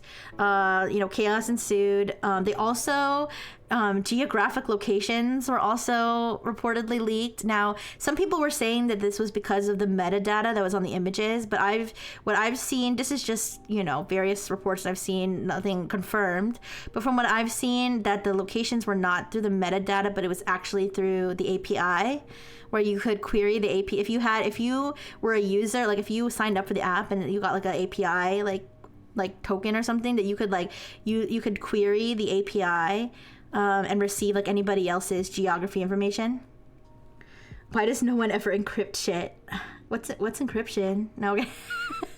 I mean, that seems like the way that people act. What's encryption? Another W for ID-based verification, which always accomplishes its goal and carries zero risk. I know, Matthias, I know. So the way that it got worse was that obviously this API situation where the API was just so like freaking exposed, like had its legs spread wide open. So people were querying it for all kinds of things, and somehow they were able to extract 1.1 million direct messages of users on this app to each other. Now, according to 404 Media, these included things like people saying, "Hi, the guy that you're dating is my husband." A woman going around saying that the girls had posted about her fiance or something. I don't know. The tea girly pop, like, whatever. And, other obviously personal information and stuff. But so due to this, T did confirm that there was a leak of direct messages. They didn't say exactly how many, but that's what 404 Media reported. It was 1.1 million.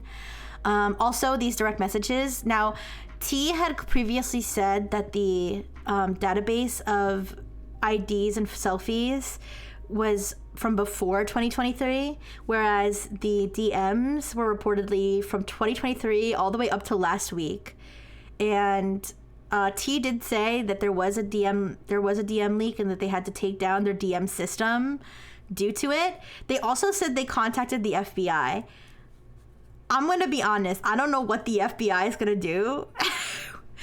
Listen, this really had me thinking because, sorry, let me read what you guys are saying real quick. Storing ID feels illegal under GDPR. I know. I mean, I feel like it's more illegal to be storing it than to not be storing it. We need to have a research paper. Oh, you know what it was? You know what it might have been? I wonder if there was like some sort of legal order for them to retain documents because maybe they were being sued.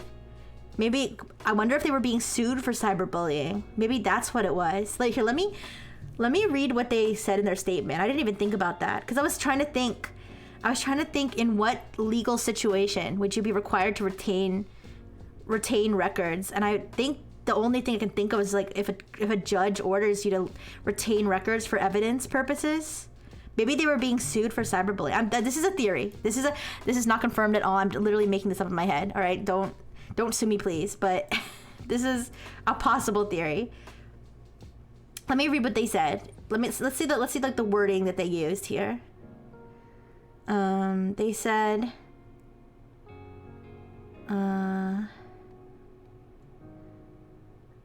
this data was originally archived in compliance with law enforcement requirements related to cyberbullying prevention. Listen to this wording. Archived in compliance with law enforcement requirements related to cyberbullying prevention. That sounds like somebody filed some sort of legal case and they had to retain the records. Like I said, just a theory. Maybe that's not what they're talking about. Very possible. But we'll see. The real question is which YouTuber will be the first to create a leaked DM compilation. Oh, geez. Oh, man. It's so freaking cooked. We need to have a research paper on this leak analyzing how many of these messages were lesbian sexting. Oh, my gosh. Rixie Auntie, hi. The guy you're dating is my friengineer. Oh, no. It's okay, you guys. You guys can do whatever you want. The friengineers have as much freedom as they want.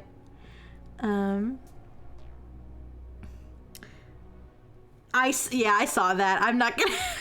We're not gonna talk about that. But yeah, I did see that. Some people would argue that some people would argue that's wrong, and some people would argue that isn't that kind of what they were doing on the app. I don't know. I never used the app. I hadn't heard of this app until it got breached, and I don't know. I've heard, you know, people say, you know, it markets itself as a dating safety app, which, like, on the surface level, like, I can kind of see, like, okay, just to know, hey, this guy I matched with, is he, you know, is he dating you? Is he married? Is he what? I mean, I can kind of see that, like, kind of like the girlies, like, watching out for each other. But on the other hand, it does sound like there probably was a lot of, like, you know, oh, this guy has a small penis, you know, don't date him. You know what I mean? Like, I feel like, and that's just not nice, you know? So it's like, but I don't know. I'm gonna say I don't condone, you know, bullying people or whatever, either way. But yeah, it's a mess. It's a mess. T-Breach is publicly available on a hacker forum. I think I did hear that too. But either way, so I want to talk about this contacting the FBI thing. This really made me think, because I was like, what qualifies as an illegal hack? Like let's put it this way. If I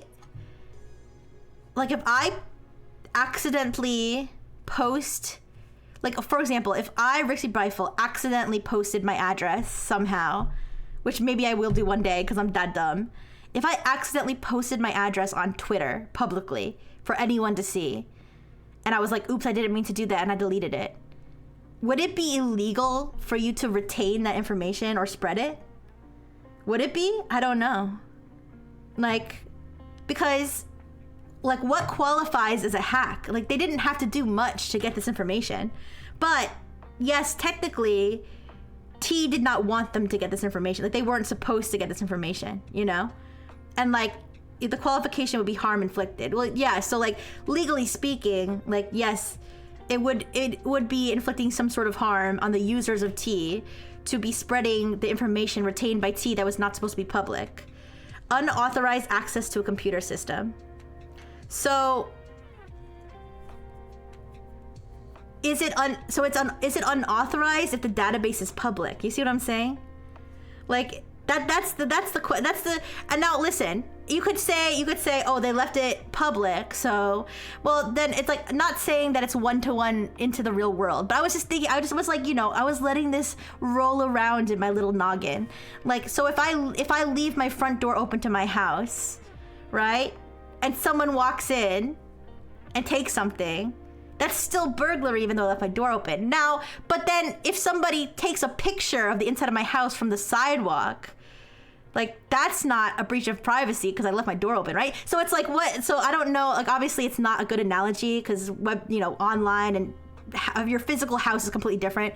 But it's like, you know, it's like, it's like, at what point is it hacking and at what point is it just taking information that's publicly available? All right, Jay says it wasn't intended for public access. There was just no security on it. So it is. So in a way, you could say it's kind of like the house with the door open. If they walk in, they're violating castle law. Yeah. So I think, like, I feel like it's not the best analogy, but I feel like that's the best analogy I can think of. Like, it wasn't, like, clearly the people who maintained the database did not mean for people to go in there, even though they left it open. Like, so I mean, obviously this is for a court to decide, or for the FBI supposedly to decide. But I just want to make it clear, like, this was not elite hacksaws activity. This was very easily breached. And so obviously I'm not condoning, you know, any sort of unauthorized taking up other people's data. You know, that's no good. Don't do that. Okay. But legally speaking, like, I'm curious. Did you hear about the case of Justin Schaefer back in Is that the individual? Is that the guy who he had a login for academic papers or something and he scraped them all? Is that the guy? Or is that a different person? I might be forgetting. I might be thinking the wrong one. Found hard-coded... Oh, never mind. Is this a different person? This is a different person. Never mind. Sorry. Found hard-coded anonymous access to file transfer protocol access for a dental software program platform. Oh, I think I did hear. I've heard of stories like that. I've heard of stories like that where they discover like a vulnerability and they get arrested. That's crazy. Well, I see now. That's the question. That's the question about if you're a security researcher, because that's true. Because researchers will discover, you know, databases and stuff like that. But if they report it, yeah. But if like, there's got to be some sort of, I mean, I don't think there is actually, but there should be. In some countries there is. I don't think there is in the United States. Protections for researchers, where if you report it through like a, you know, an official channel, I feel like if you don't misuse the information, it'll be, and it's interesting to think legally. I mean, did you hack Nexus when you saw the Yume leak? No, but the thing is, I didn't go looking for it, and then I didn't go spreading it around afterwards. So I mean, obviously seeing it is not an issue, but the question is, you know, if you did some extent of extracting and then spreading the data that was not meant to be accessed. I'm curious to see if there's really anything. I mean, that's assuming they can even figure out who did it, which, you know, is probably not gonna happen in many cases. So, is the Love Sense drama? Love Sense drama? What happened with Love Sense? Oh my goodness. I don't know why I reacted to that like I'm gonna be personally affected. I'm not, but I think some of Dr. Fish's friends might be. I didn't hear about that, Omatherius. You're gonna have to fill me in. But anyways, you guys. This whole tea thing is, you know, it's a whole mess. It's a whole mess. But obviously, I don't condone any sort of bullying of men or women. All right. I don't condone any hacking except for one that I'm gonna talk about later. But okay, well, I don't condone that either. It's just, I jokingly condone it. But anyways, oh, I would have married you, but it only found it like 30 minutes before. Okay, let me grab this real quick. I'm gonna put this, or I can open this. Yeah, okay. I opened that in the tag there. Thank you, Omatherius. All right, so let's talk about this sneaking phishing. You guys, I love these phishing schemes. I love them. I don't know why. It's a kind of like the Hello Kitty ASMR. Whenever I hear about a new way that people are phishing other people, I like it. So this is, I don't know if this is new, but this is new to me. I'd never heard of this tactic before. So this is a campaign that Proofpoint had pointed out.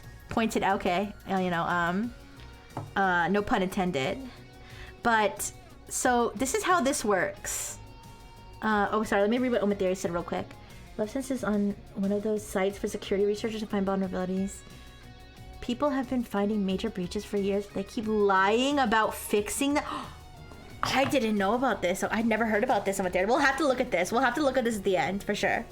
That's super interesting. All right. But let me go over this phishing thing. So the way that this works is the attacker will send a phishing email and they'll be like, "Hi, this is Adobe Acrobat. Please review this invoice," or something, whatever. Okay. And if the person clicks the link, the website that they're directed to is actually a Microsoft website, because Microsoft OAuth, this is, so you know when you go to a website and it says like log in with Google, log in with Facebook, right? So there's one login with Microsoft, right?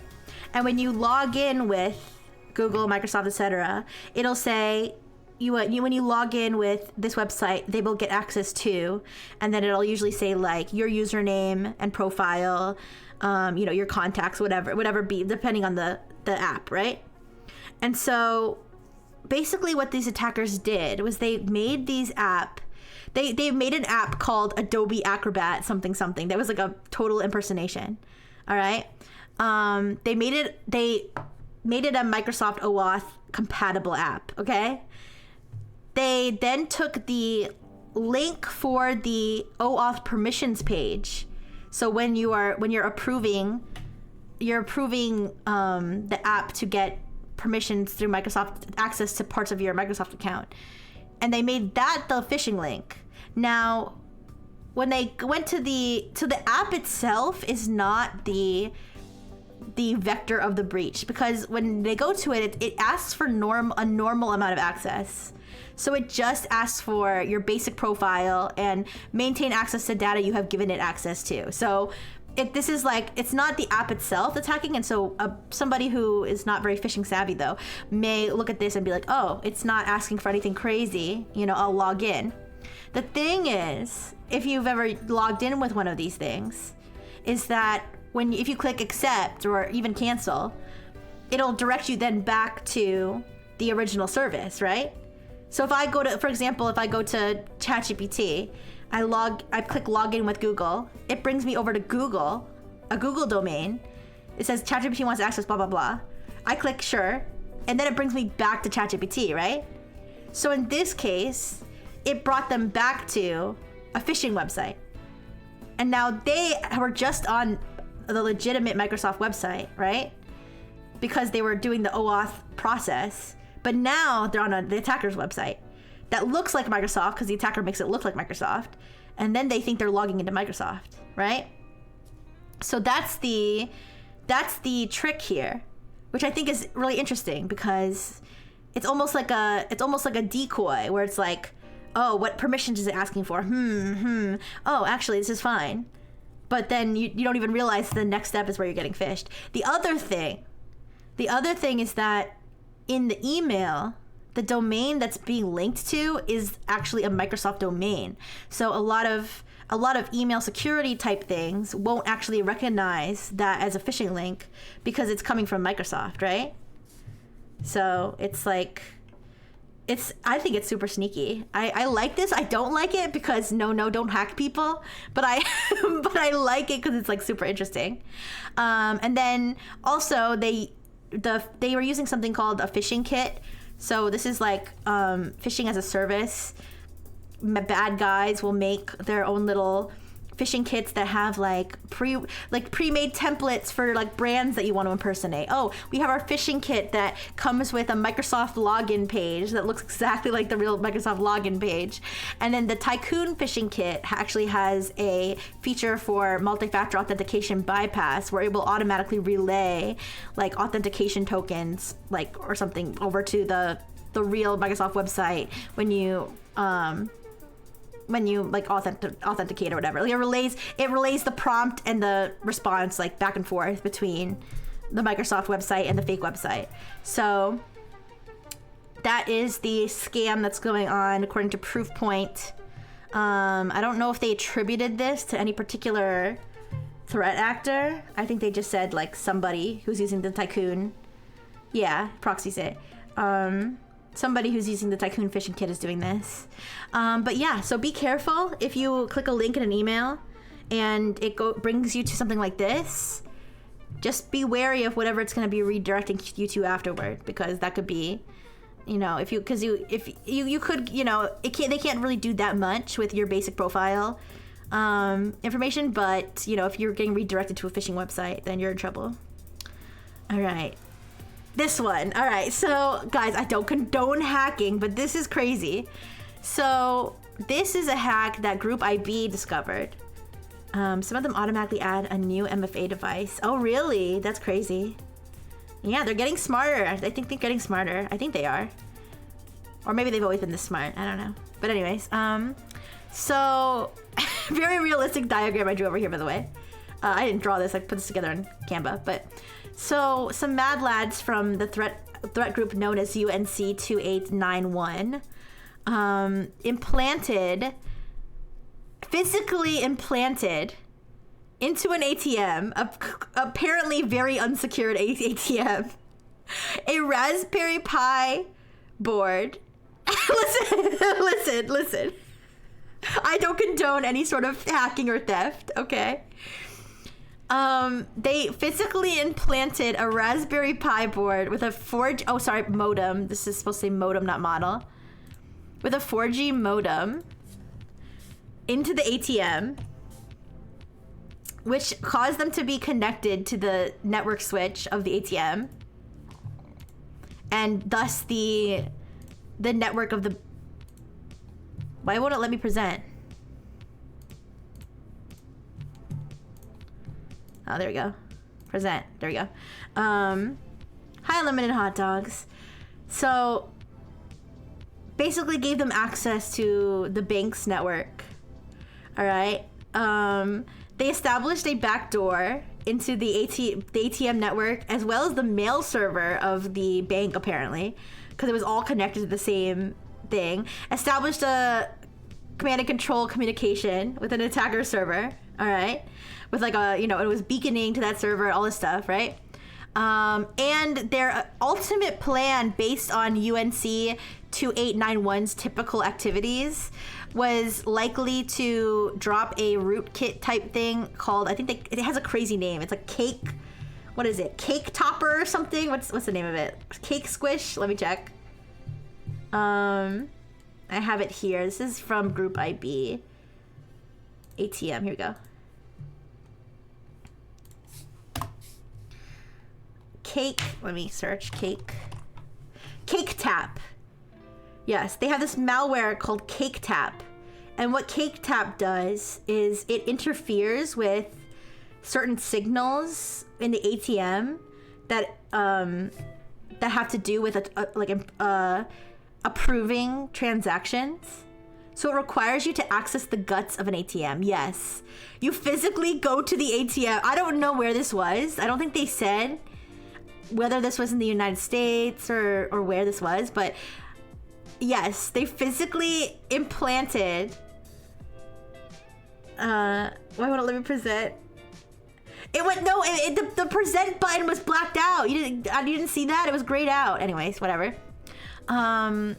So yes, this Cake Tap thing. It interferes with signals in the ATM that are like designed for approving or disapproving withdrawals, right? Because it's it's a computer that's making these decisions or whatever. So they were going to do that so that they could go withdraw a bunch of cash, and this was thwarted. They were able to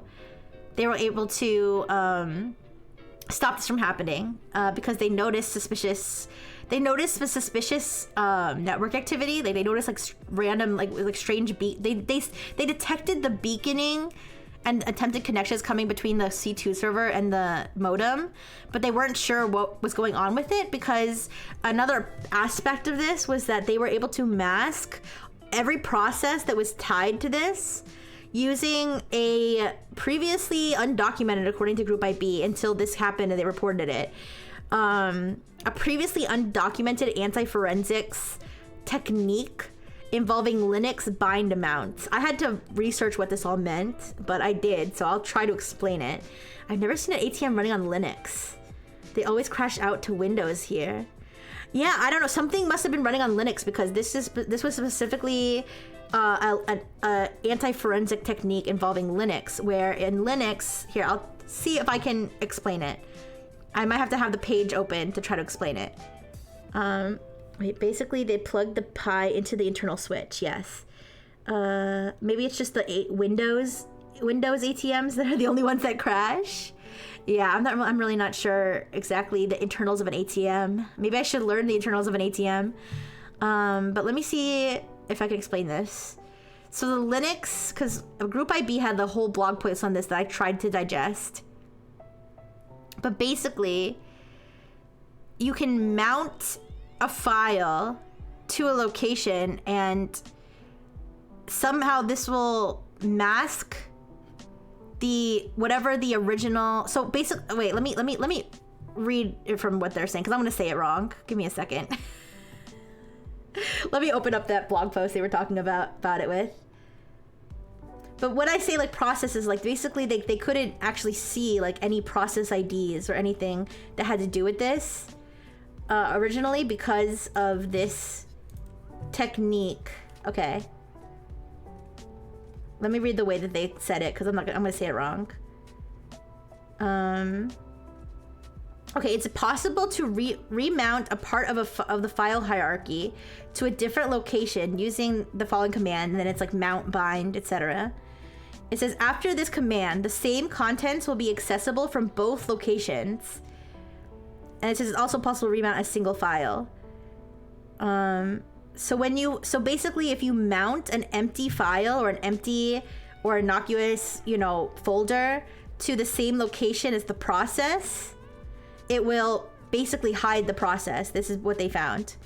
And so this caused their normal forensics. The Linux bind mounts is referring to what they did on the Pi. Oh, so the Pi was the Linux.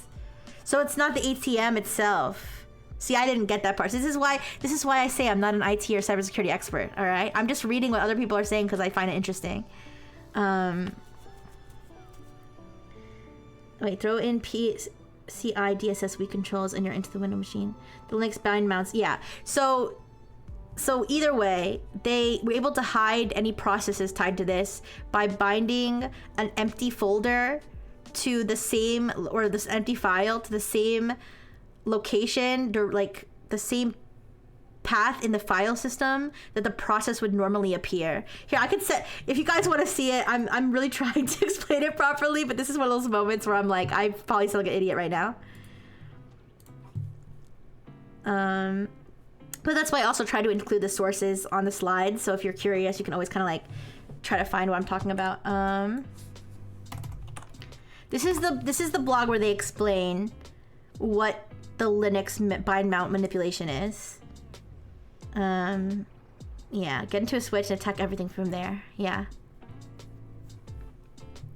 But eventually they were able to figure out everything that was happening by doing a memory dump, I think they said. Like, but the normal, like, network forensic stuff, like, it just wasn't showing the process IDs, which was the problem they were having. Yeah, but either way, the important part is they didn't get to withdraw any cash, all right? It's not worth it, you guys. Don't break into ATMs and install them with new hardware. But yeah, I haven't heard many stories about people physically breaking into devices, you know, like physically manipulating devices. That's very interesting to me because that's a very rare case. It's not too often that a hacker will physically interfere with a device. Usually they want to be able to do everything remote. But hey, ATMs are public, so you know you're not supposed to get into them. But they are publicly accessible. So I don't know where this was, that there wasn't like a camera or something. Because it seems like they were really stumped about what happened until they did that memory dump and they were able to see the process IDs. But like, they didn't say in the article whether like they checked the cameras and they saw some dudes, you know, breaking into it. Yeah, so. But either way, I thought this was super interesting. Shout out to Group IB for the report that they did on this. Oh, and is that really all I had? I guess that's all I had, you guys. Yeah. Let's take a look at this love sense thing, though. Breaks into ATM, gives all money to Rixie. Hi, Zoluax. Hi. I just finished going through all my slides, but we can chat about some of the things I've talked about. We can chat about something new. I saw Omatherius had sent me something super interesting about love sense, about how they like you said that people were reporting breaches to them and they were pretending to fix it. Wait, let me read it. Let me see if I can show this on stream. Oh, this is from TechCrunch. Okay. All right, let me. Give me 1 second. Let me see if I can probably show this on screen. But let me double check. But yep, I hope everybody's having a great weekend so far. I'm having a good weekend. Sorry again that I was late for stream. I don't like being like super late like that. I know I'm late sometimes, like by a few minutes, but I try to avoid being too late. But it's just one of those weekends. All right, let me just make sure there's nothing crazy on this page. You never know. I am paranoid about being doxxed, according to my lore, according to my very secret lore that ChatGPT was talking about. All right. So this is the document that Omatherius sent. So this is from TechCrunch. So TechCrunch received this document apparently.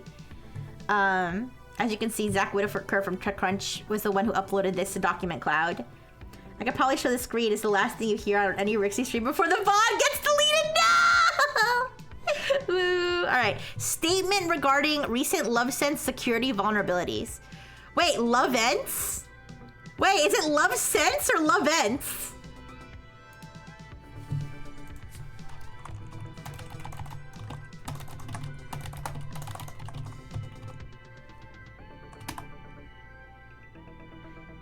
It's love vents?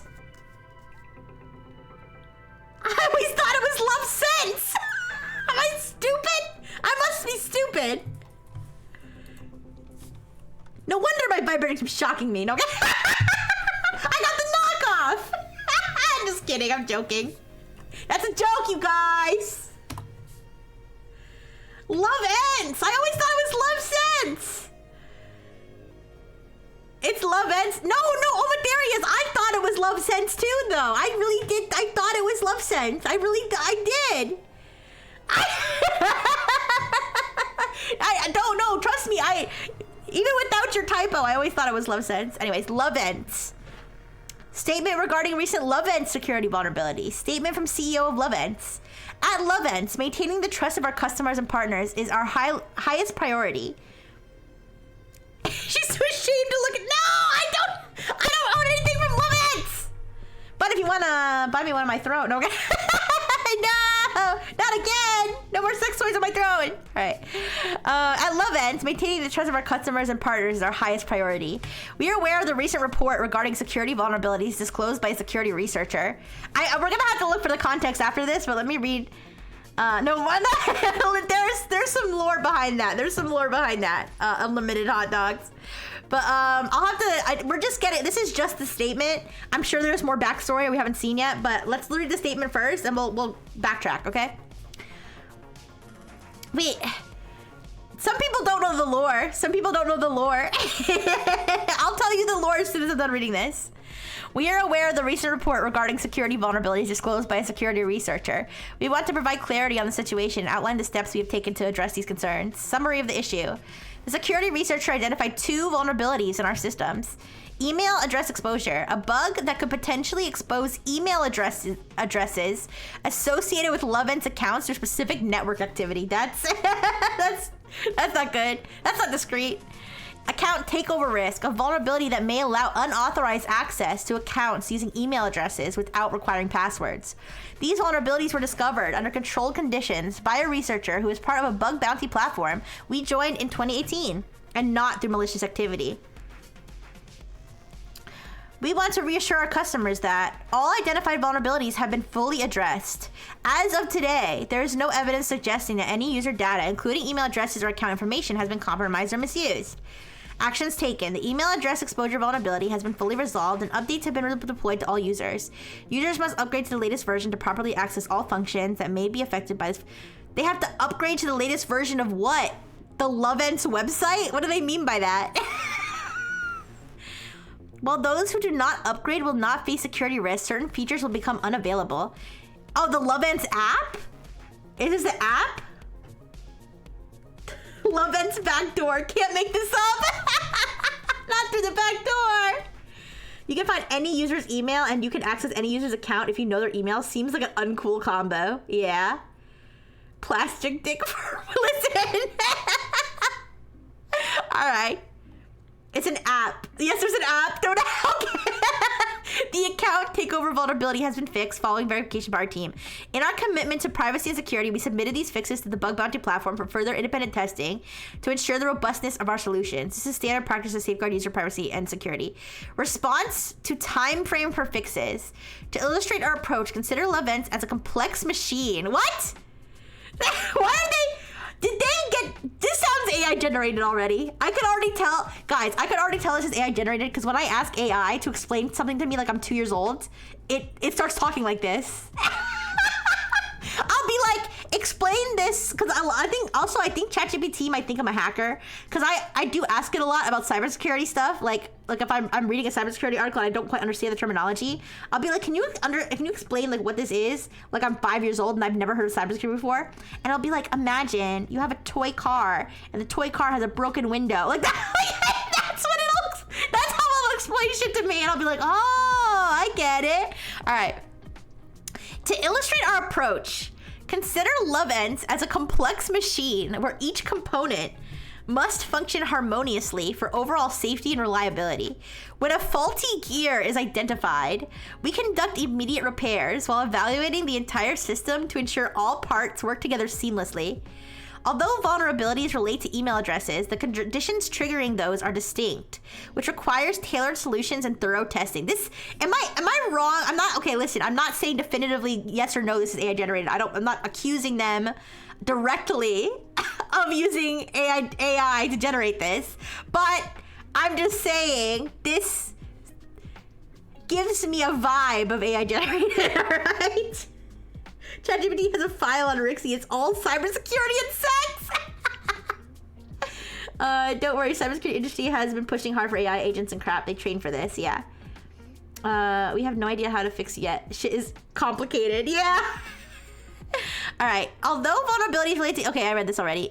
We adopted a dual-track strategy of emergency response and long-term optimization.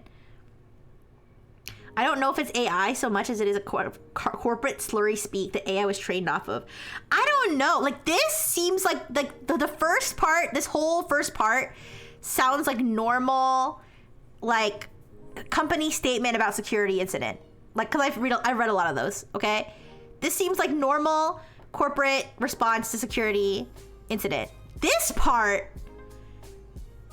seems bizarre. I've never read a security incident disclosure that started talking about our company is like a complex machine. I've never heard that before.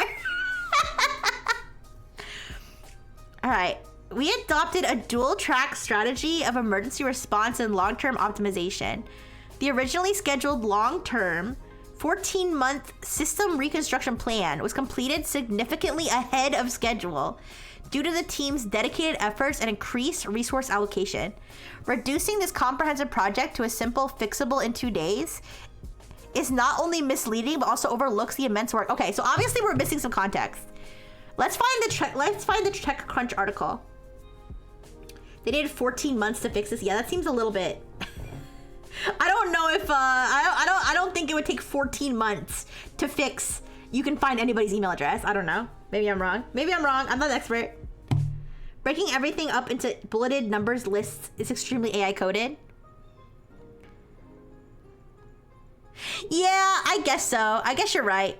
This could also be AI, but like this is more like standard corporate talk though. So this is like at least modeled after that. The bullet points may have been added by AI. This part's confusing. You post another relevant link. I'm sorry, I didn't see it. Sorry. Oh, I copied. I see. I copied. Oh, I clicked the first part. Okay, my bad. No, I clicked the second part. Okay, I see. Sorry, I had clicked the second part, not the first part. Sorry. Microsoft's trying to stop me from accessing the first website. I'm sorry. I'm gonna look for. Wait, I can bypass this? No. I think Microsoft is just not gonna let me go to this website. All right, whatever. Let me at least find the TechCrunch article. Maybe the TechCrunch article links back to the. Okay, let's see. Levent.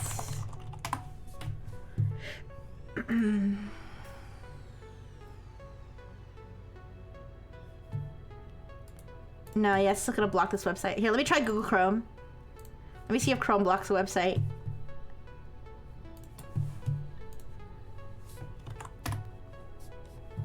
Chrome blocks it too. What the fuck? The website's not down, is it? It says this site can't provide a secure connection. BobTheHacker.com uses an unsupported protocol. Error, SSL version or cipher mismatch. Details. And literally, I physically can't access this website. Usually it'll let me bypass it against doctor's orders. So I don't know what's going on, but it won't let me access the website. Can anybody else access it? Were you able to access it, Omatherius? It's up for me. I don't know. It's like physically, like, cause normally like I'll get something like that sometimes. And I'll be able to bypass it. I'll be like proceed anyway. I'm stupid. I'm gonna let this person hack me. Let me through. Let me in. Like it'll just let me. Okay, guys, I'm sorry. We're gonna have to just go off the TechCrunch article because I can't, for whatever reason, I cannot access this blog. Like even if I wanted to. I trust. Listen. If TechCrunch included I'm not saying I trust TechCrunch with my life, but I'll say I could bet that TechCrunch is not gonna link me directly to malware. Like, and more likely than not, it's not gonna link me directly to malware. So, that means your client won't allow the older encryption method. Oh, all right, whatever. It's fine. It's fine. Don't worry about it. We'll have to go off the TechCrunch article instead of the security researcher's own blog, unfortunately. But I physically cannot get it to display for me. Maybe I'm using the wrong browser. I don't know. But we can look at the TechCrunch article. All right, try a different browser. I tried Chrome. I tried both Chrome and Edge. Those are the two that I have installed. Okay, I'm sorry. I'm unbased. I'm sorry. All right, so let me pull up the TechCrunch article so we can at least see if they quoted the researcher here. No, it's okay. It's not your fault. It's not your fault. It's me for using I guess an unbased. Let me just double check. So I didn't scroll through the whole thing. Make sure there's no ads or anything weird. TechCrunch has a site tag for sex toys. That's kind of funny. All right, I think we're good. Okay. Firefox? Yeah, maybe I'll install Firefox for situations like this. All right. Okay, so... All right, details of the bug. Okay, let's read this part. Details of the bug emerged this week after a security researcher who goes by the handle Bob the Hacker disclosed that they reported the 2 security bugs. So this is the website I can't access for some reason. Here, let me post a link for you guys if you can access it. For anybody who does want to see it, let me post a link again. If I have it open. Sorry, I think I lost the link. Do you actually no? I'll copy and paste it from the. Here. Okay. Here. There's the link if you're curious. Like I said, I can't seem to access it on Edge or Chrome, but if you can access it, then go for it. All right. So the details of the bug emerged this week after a security researcher who goes by the handle Bob the Hacker disclosed that they reported the 2 security bugs to the sex toy maker earlier this year. The researcher published their findings after Lovens claimed it would take 14 months to fully address the vulnerabilities, rather than applying a faster 1-month fix that would require alerting users to update their apps. Lovens said in its statement that the fixes put in place will require users to update their apps before they can resume using all the app's features. Okay, so it sounds like... Give me 1 second.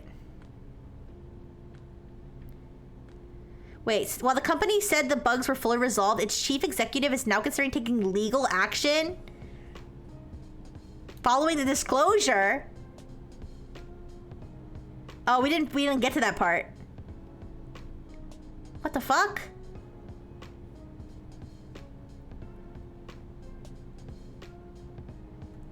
Let me read this.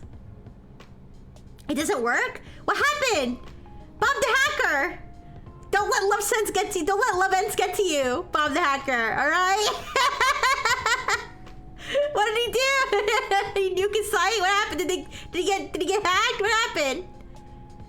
Alright. That's weird. Okay, bye-bye. Thank you so much, Blue Blue. I'll see you later, and I will enjoy the hot pot. Yes. Thank you. Alright. So let me finish reading the statement. Ensuring our user safety has always been our core mission, a commitment. So I'm assuming this fixable in 2 days. I'm assuming this fixable in 2 days is a quote from the blog. It's archived in archive.is. Oh, they knew Rixie would be talking about it. They couldn't let the people. They had to put a stop to it. They knew once it was exposed by Rixie Brightful herself, it would all be over for Lovens. Alright, anyways. Ensuring user safety... Here, I'll see if I can get the archived version in a second. Let me finish reading this first. Ensuring user safety has always been our core mission, a commitment... Are you sure your core mission hasn't been making ladies come? I thought your core mission was making people come. What? lost your vision, Levent. A commitment reflected our decision to join the HackerOne program in 2018. We are proud to be one of the earliest sex toy companies to join this initiative, demonstrating our dedication to user safety. We value the insights provided in the Vulnerability Disclosure Report and appreciate the researchers' proactive approach. However, we must clarify that any accusations of neglect regarding our user safety is unfounded. Commitment to data security. We regret any concern that this report may have caused and remain steadfast in protecting user privacy and security. I don't think it would have caused concern if you just disclosed it earlier. To prevent similar issues in the future, we are, 1, conducting a comprehensive review of our security practices to proactively identify and resolve potential vulnerabilities. Strengthening collaboration with external security researchers and platforms to enhance detection and response times. Proactively communicating with users about security updates to maintain transparency and trust. We'll also be rolling out statements to users about these vulnerabilities. In response to the numerous erroneous reports online, our legal team is investigating the possibility of legal action. That's so, like, just let it go. The TLDR is that they reported it securely. Levin said that they would fix it but didn't. Also only paid half the promised bounty. They claimed it would take 14 months to fix. Researchers said because the vulnerability was so large, he would publish it in a month if it wasn't fixed. It went public after they tried to cover it up, and within 2 days of it going public, it was fixed. Ooh. These companies are so shady, I'm telling you. These companies are so shady. I swear. Like, just like admit. And here's the thing, like, you can tell the difference between a shady company, and you know what it is? Like, not to be like, radicalized or anything, okay? But corporations, capitalism, okay, not capitalism itself, but like, corporations are the problem. Like, because whenever this happens with a corporation, they're always like, it wasn't our fault, it was everyone else's fault. We're perfect and we never do anything wrong and blah blah blah. But when it's like some open source developer who's like shit gets hacked, they're like, damn, I'm stupid. My bad. When it's just some guy, you know, they're always like, damn, my bad. Shit got hacked.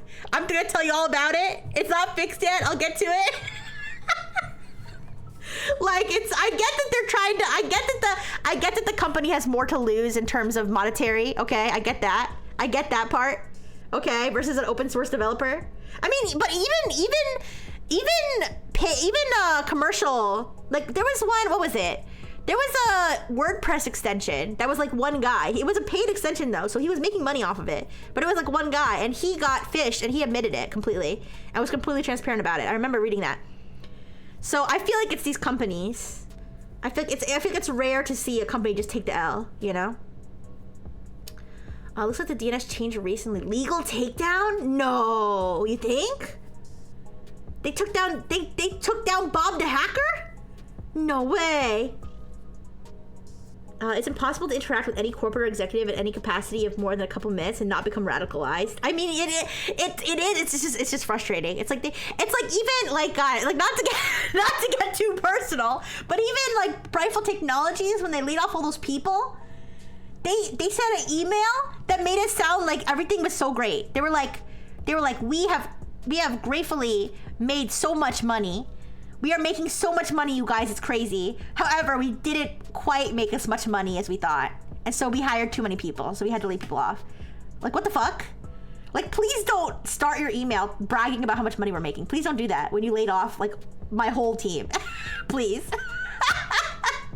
You're insane. Just tell me what happened. Like, come on, like, Jesus Christ. Anyways. Does Microsoft do stuff like that too? Oh, it's just, oh my God. The dream would be to work for myself and the Frengineers, but unfortunately, I have to work for a corporation for insurance because I live in the United States of America and my mechanic's insurance is through my job. Anyways, not takedown. They're moving it behind Cloudflare. Misconfigure Cloudflare SSL. Okay, I hope not. Microsoft did that with the last round of layoffs. Like, just be like, damn, we fucked up. It sucks. We laid people off. It's terrible. We hate it. We're so sorry. Instead, they try to make it sound like everything's good. the shit is getting spicy. I mean, it is a sex toy company. Well, I will never, and I never have in the past, purchase anything from this brand. Oh, I said I was gonna tell the sex toy lore. I was gonna tell the sex toy throne lore. For people who don't know, yes, I was an individual who proudly and publicly did this, so I will name him Miss the Night. Purchased me a set of 4 assorted sex toys. They were Tenga sleeves. All right, for him and her. Okay, they were unisex masturbation sleeves, and I used them live on stream. But I used them to make squishies. I still have those squishies. They're in the closet right now because I hide them from my maternal unit when she comes over. But I made squishies with Orbeez and water and stuff like that, and I did that live on stream. Yeah, so but technically, yes, somebody did purchase me sex toys on Throne. Anyways, yeah, the love ends thing. That's crazy. Like, threatening legal action is just it's so like, do you want people to be mad? Like, I will never be able to come now. Like, I'm gonna be right there at the edge, and I'm gonna start thinking about how you screwed over Bob the hacker. It's gonna ruin everything. When are we testing them out? I already did. I made the squishies on stream. The VOD is on YouTube, I think. Yeah, there's a VOD on YouTube making squishies with questionable materials. I think it's the name of the VOD.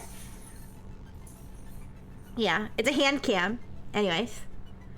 But yeah, no, that's fucked up. That's fucked up. I remember when people were saying that there was malware in a dildo. Do you guys remember this? I think I talked about this on stream. I think I talked about the malware, the dildo malware. I think I talked about it in my 2024 roundup of cybersecurity. The malware dildo.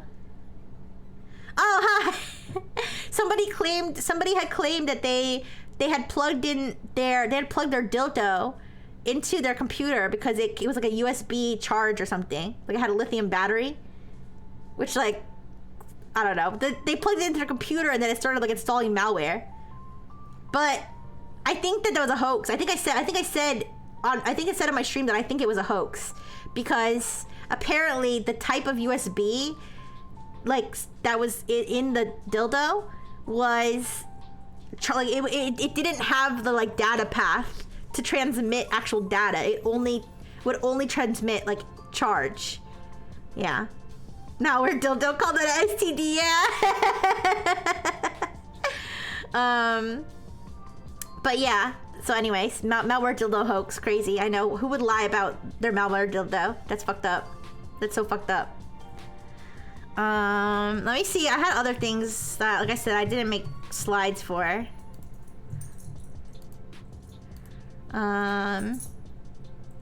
There's something really disturbing I saw. I'm not gonna talk about it here because it just doesn't feel right to just start talking about this at like 2 p.m. on a Saturday. But maybe tonight when I'm doing my horror game, maybe I'll talk about it. Because it'll be like, you know, late night horror hour, even though video game horror is different from real life horror, I'm not gonna talk about it now. But yeah. Some dark web shit. Oh, did you guys hear about the public ChatGPT chats? The public ChatGPT chats that apparently, so I got nervous, to be honest. When I first saw this, I got a little nervous.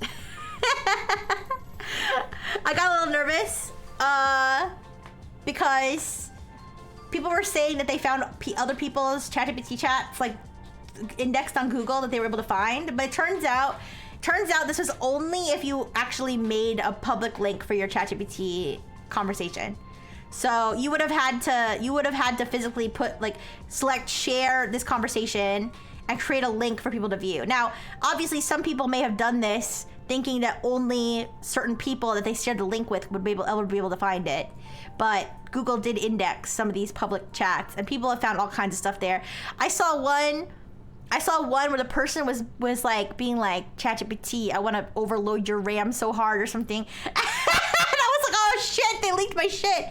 But anyways, but then ChatGPT was like, we're not gonna let people even publicly share their chats anymore because this is it's too risky that people's chats are gonna get leaked now, like inadvertently. So I was worried because, you know, on my main ChatGPT account, I'll be like, hi, I'm Rixie Breifel, and also this is the company I work for, Breifel Technologies, and here's all of my work tasks, and here are all the people I know in my life. I know you shouldn't do that. I know you're not supposed to do that. I know you shouldn't share personal information with ChatGPT. But, you know, if it doesn't have the context, you know, if it doesn't have all the context, I feel like it's not going to be able to help me. So I was worried people are going to be like, wait a second. Rixie Breifel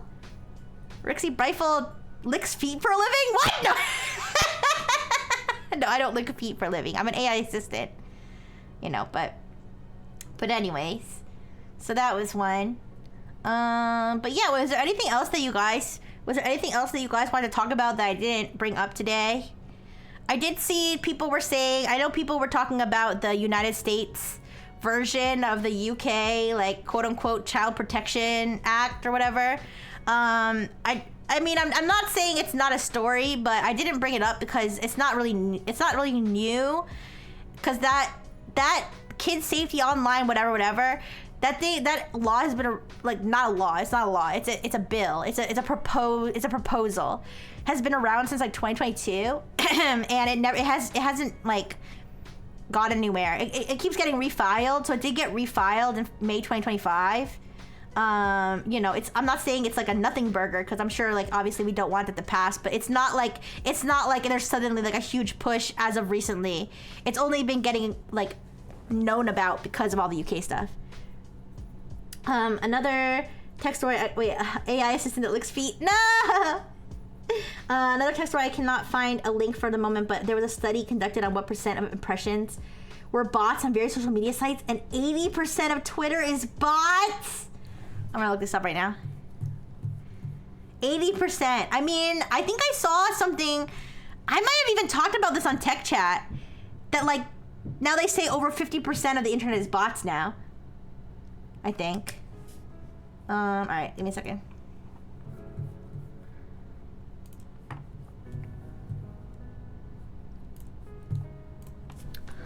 Uh, 80% of Twitter is bots. I'm gonna see what that brings up.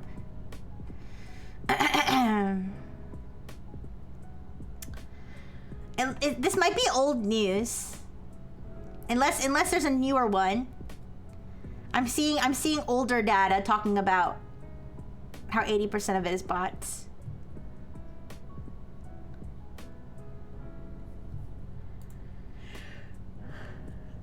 It was trusted with sites like TikTok where 2% of impressions are bots. Oh, okay. Here, let me look up. Let me look up social media. How much of social media impressions are bots? I know that Twitch has added like new protection or something for like botted views. So like that's a good thing.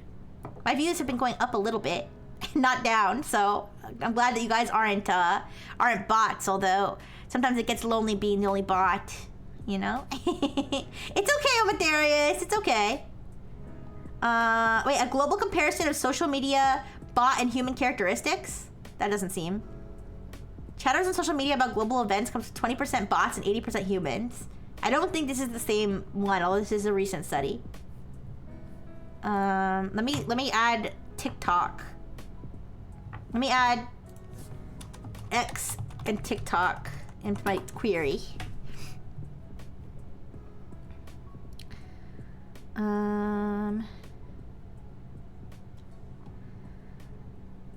I'm not sure if I'm finding it. It's okay, don't worry about it. Don't worry about it. If you happen to find it later, you can send it on my marshmallow if you want.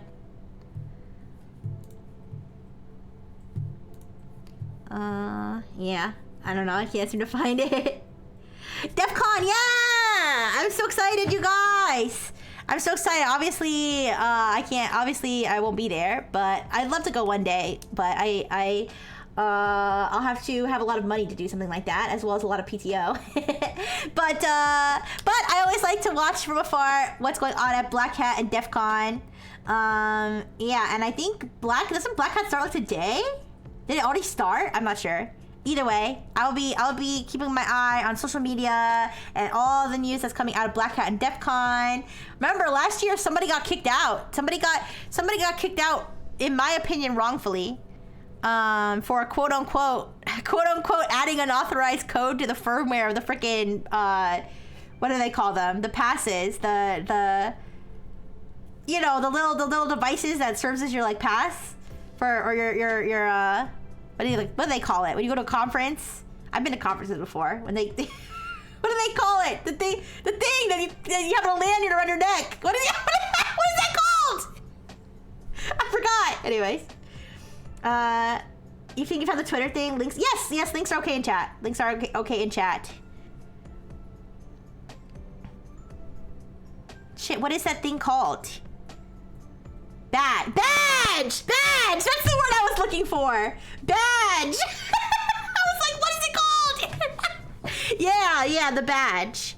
The DEF CON badge, the guy who did part of like the firmware for the badge, apparently the people who did some of the hardware for the badge, they got like their contract got like dropped or something. Some weird stuff happened between DEF CON and the company's contract, and DEF CON basically removed all credit that company got for their work.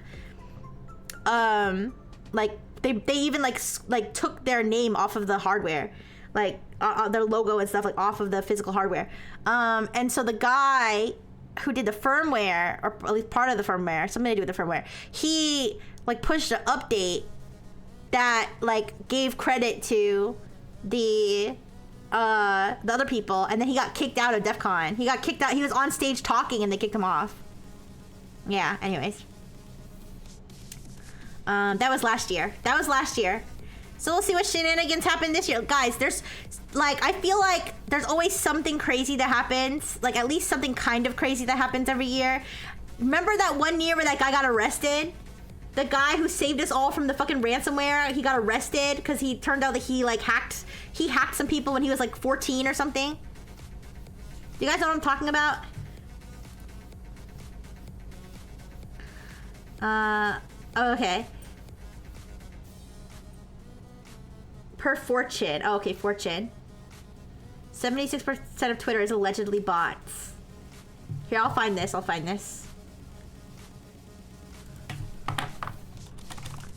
Oh, fuck Copilot. Sorry, I forgot. Let me use Chrome.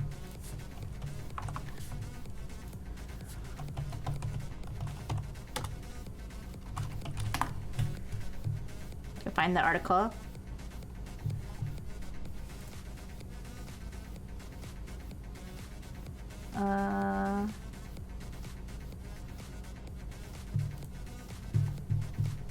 One second.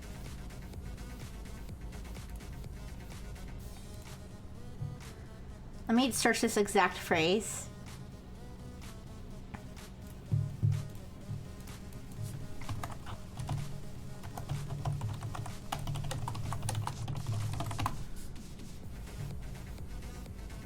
Oh, I found it.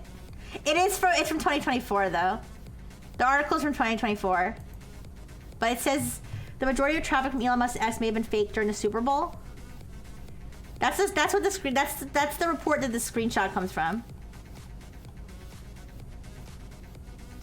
I think I found the exact article that was a screenshot.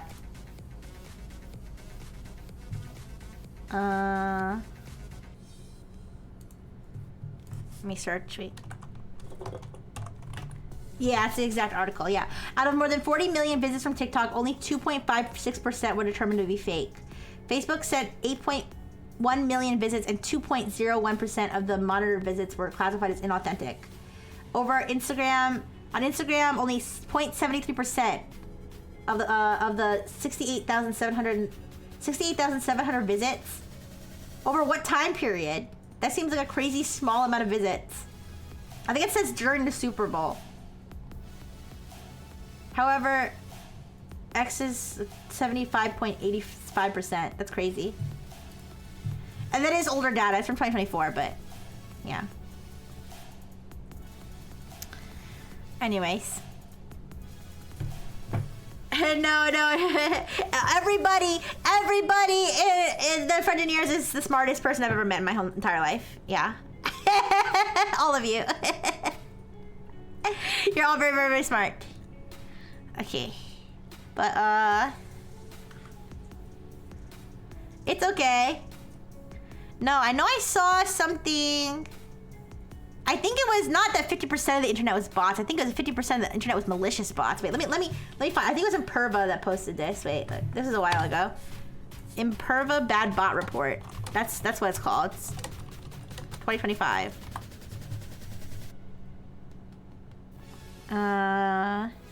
Imperva bad bot report 2025. Bad bots now make up 37% of the internet. And it says, automated traffic has surpassed human activity, accounting for 51% of all web traffic. That's according to Imperva. I remember seeing that all over the place back when it came out. Probably sorted from Reddit. Looks like someone was farming some karma with old articles. Yo, Reddit's crazy. Reddit's crazy. I was just when I was playing Mario Kart yesterday, I was just letting my YouTube recommended just autoplay, and I was like getting like creepy Reddit stories or something, or like like dark and disturbing Reddit stories.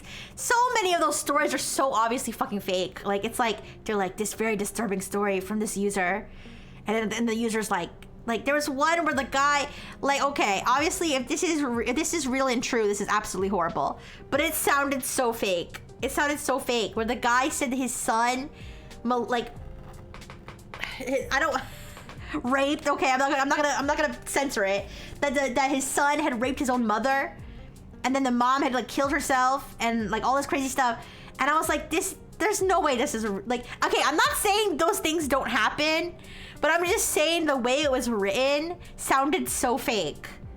Like, and I was like, and it's just like, I don't know. The fact that the narrator is just taking it at face value. I know it's just probably some like faceless YouTube channel talking about it, but I was like, that doesn't sound real.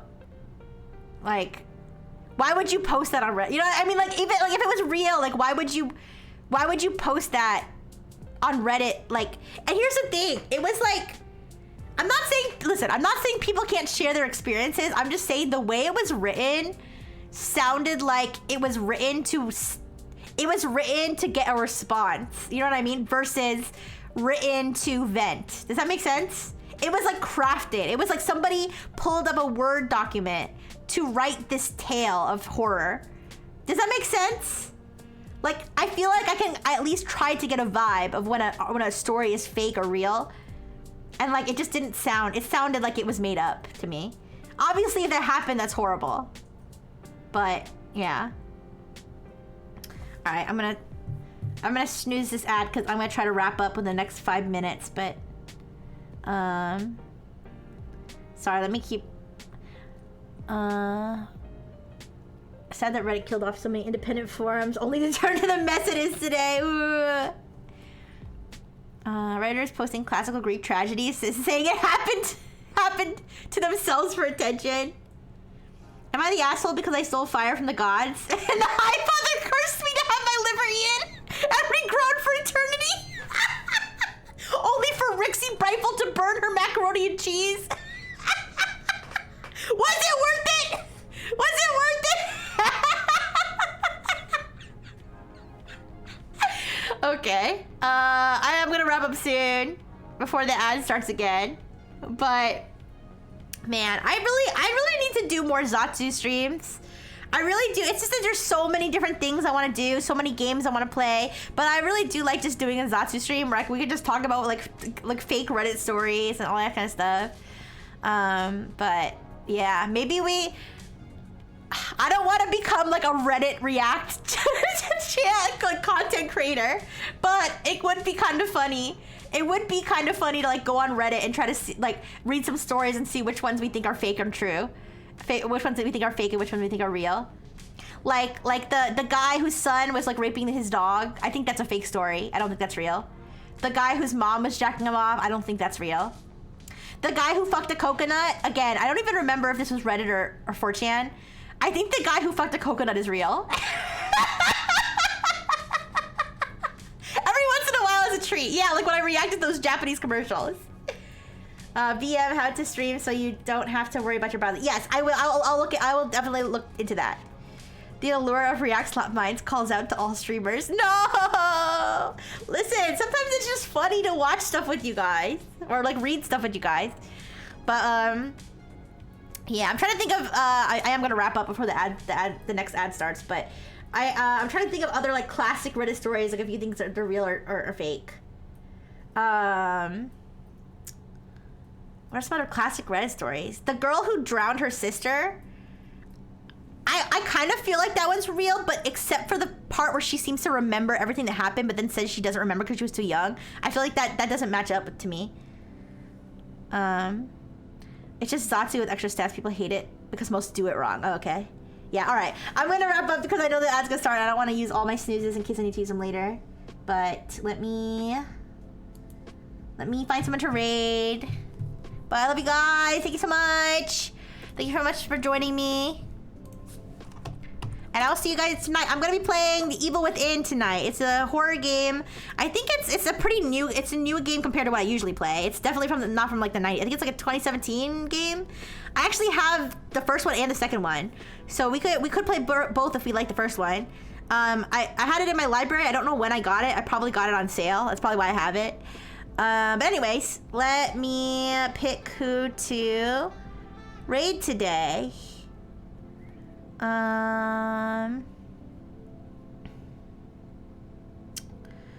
Let's see. It is a little bit early on Saturday for streaming, but let's see. Oh, Pikmin. All right, I'm gonna raid. I don't know if I'm pronouncing this right. Bodgarat. Bodgarat. They're really cute. They've got cute little rodent teeth.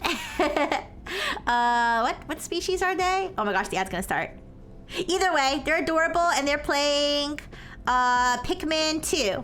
So I will send you over. Why? Wait, why do they have Sissy Hypno as one of their tags? Anyways, let me read. Okay. Alright. Thank you, everybody. Thank you, Beaker. Thank you, Spurka. Thank you, Matherius. Thank you. Thank you, Yosome. Thank you, everybody. Thank you, lurkers. I probably missed somebody. I'm so sorry. Big kiss.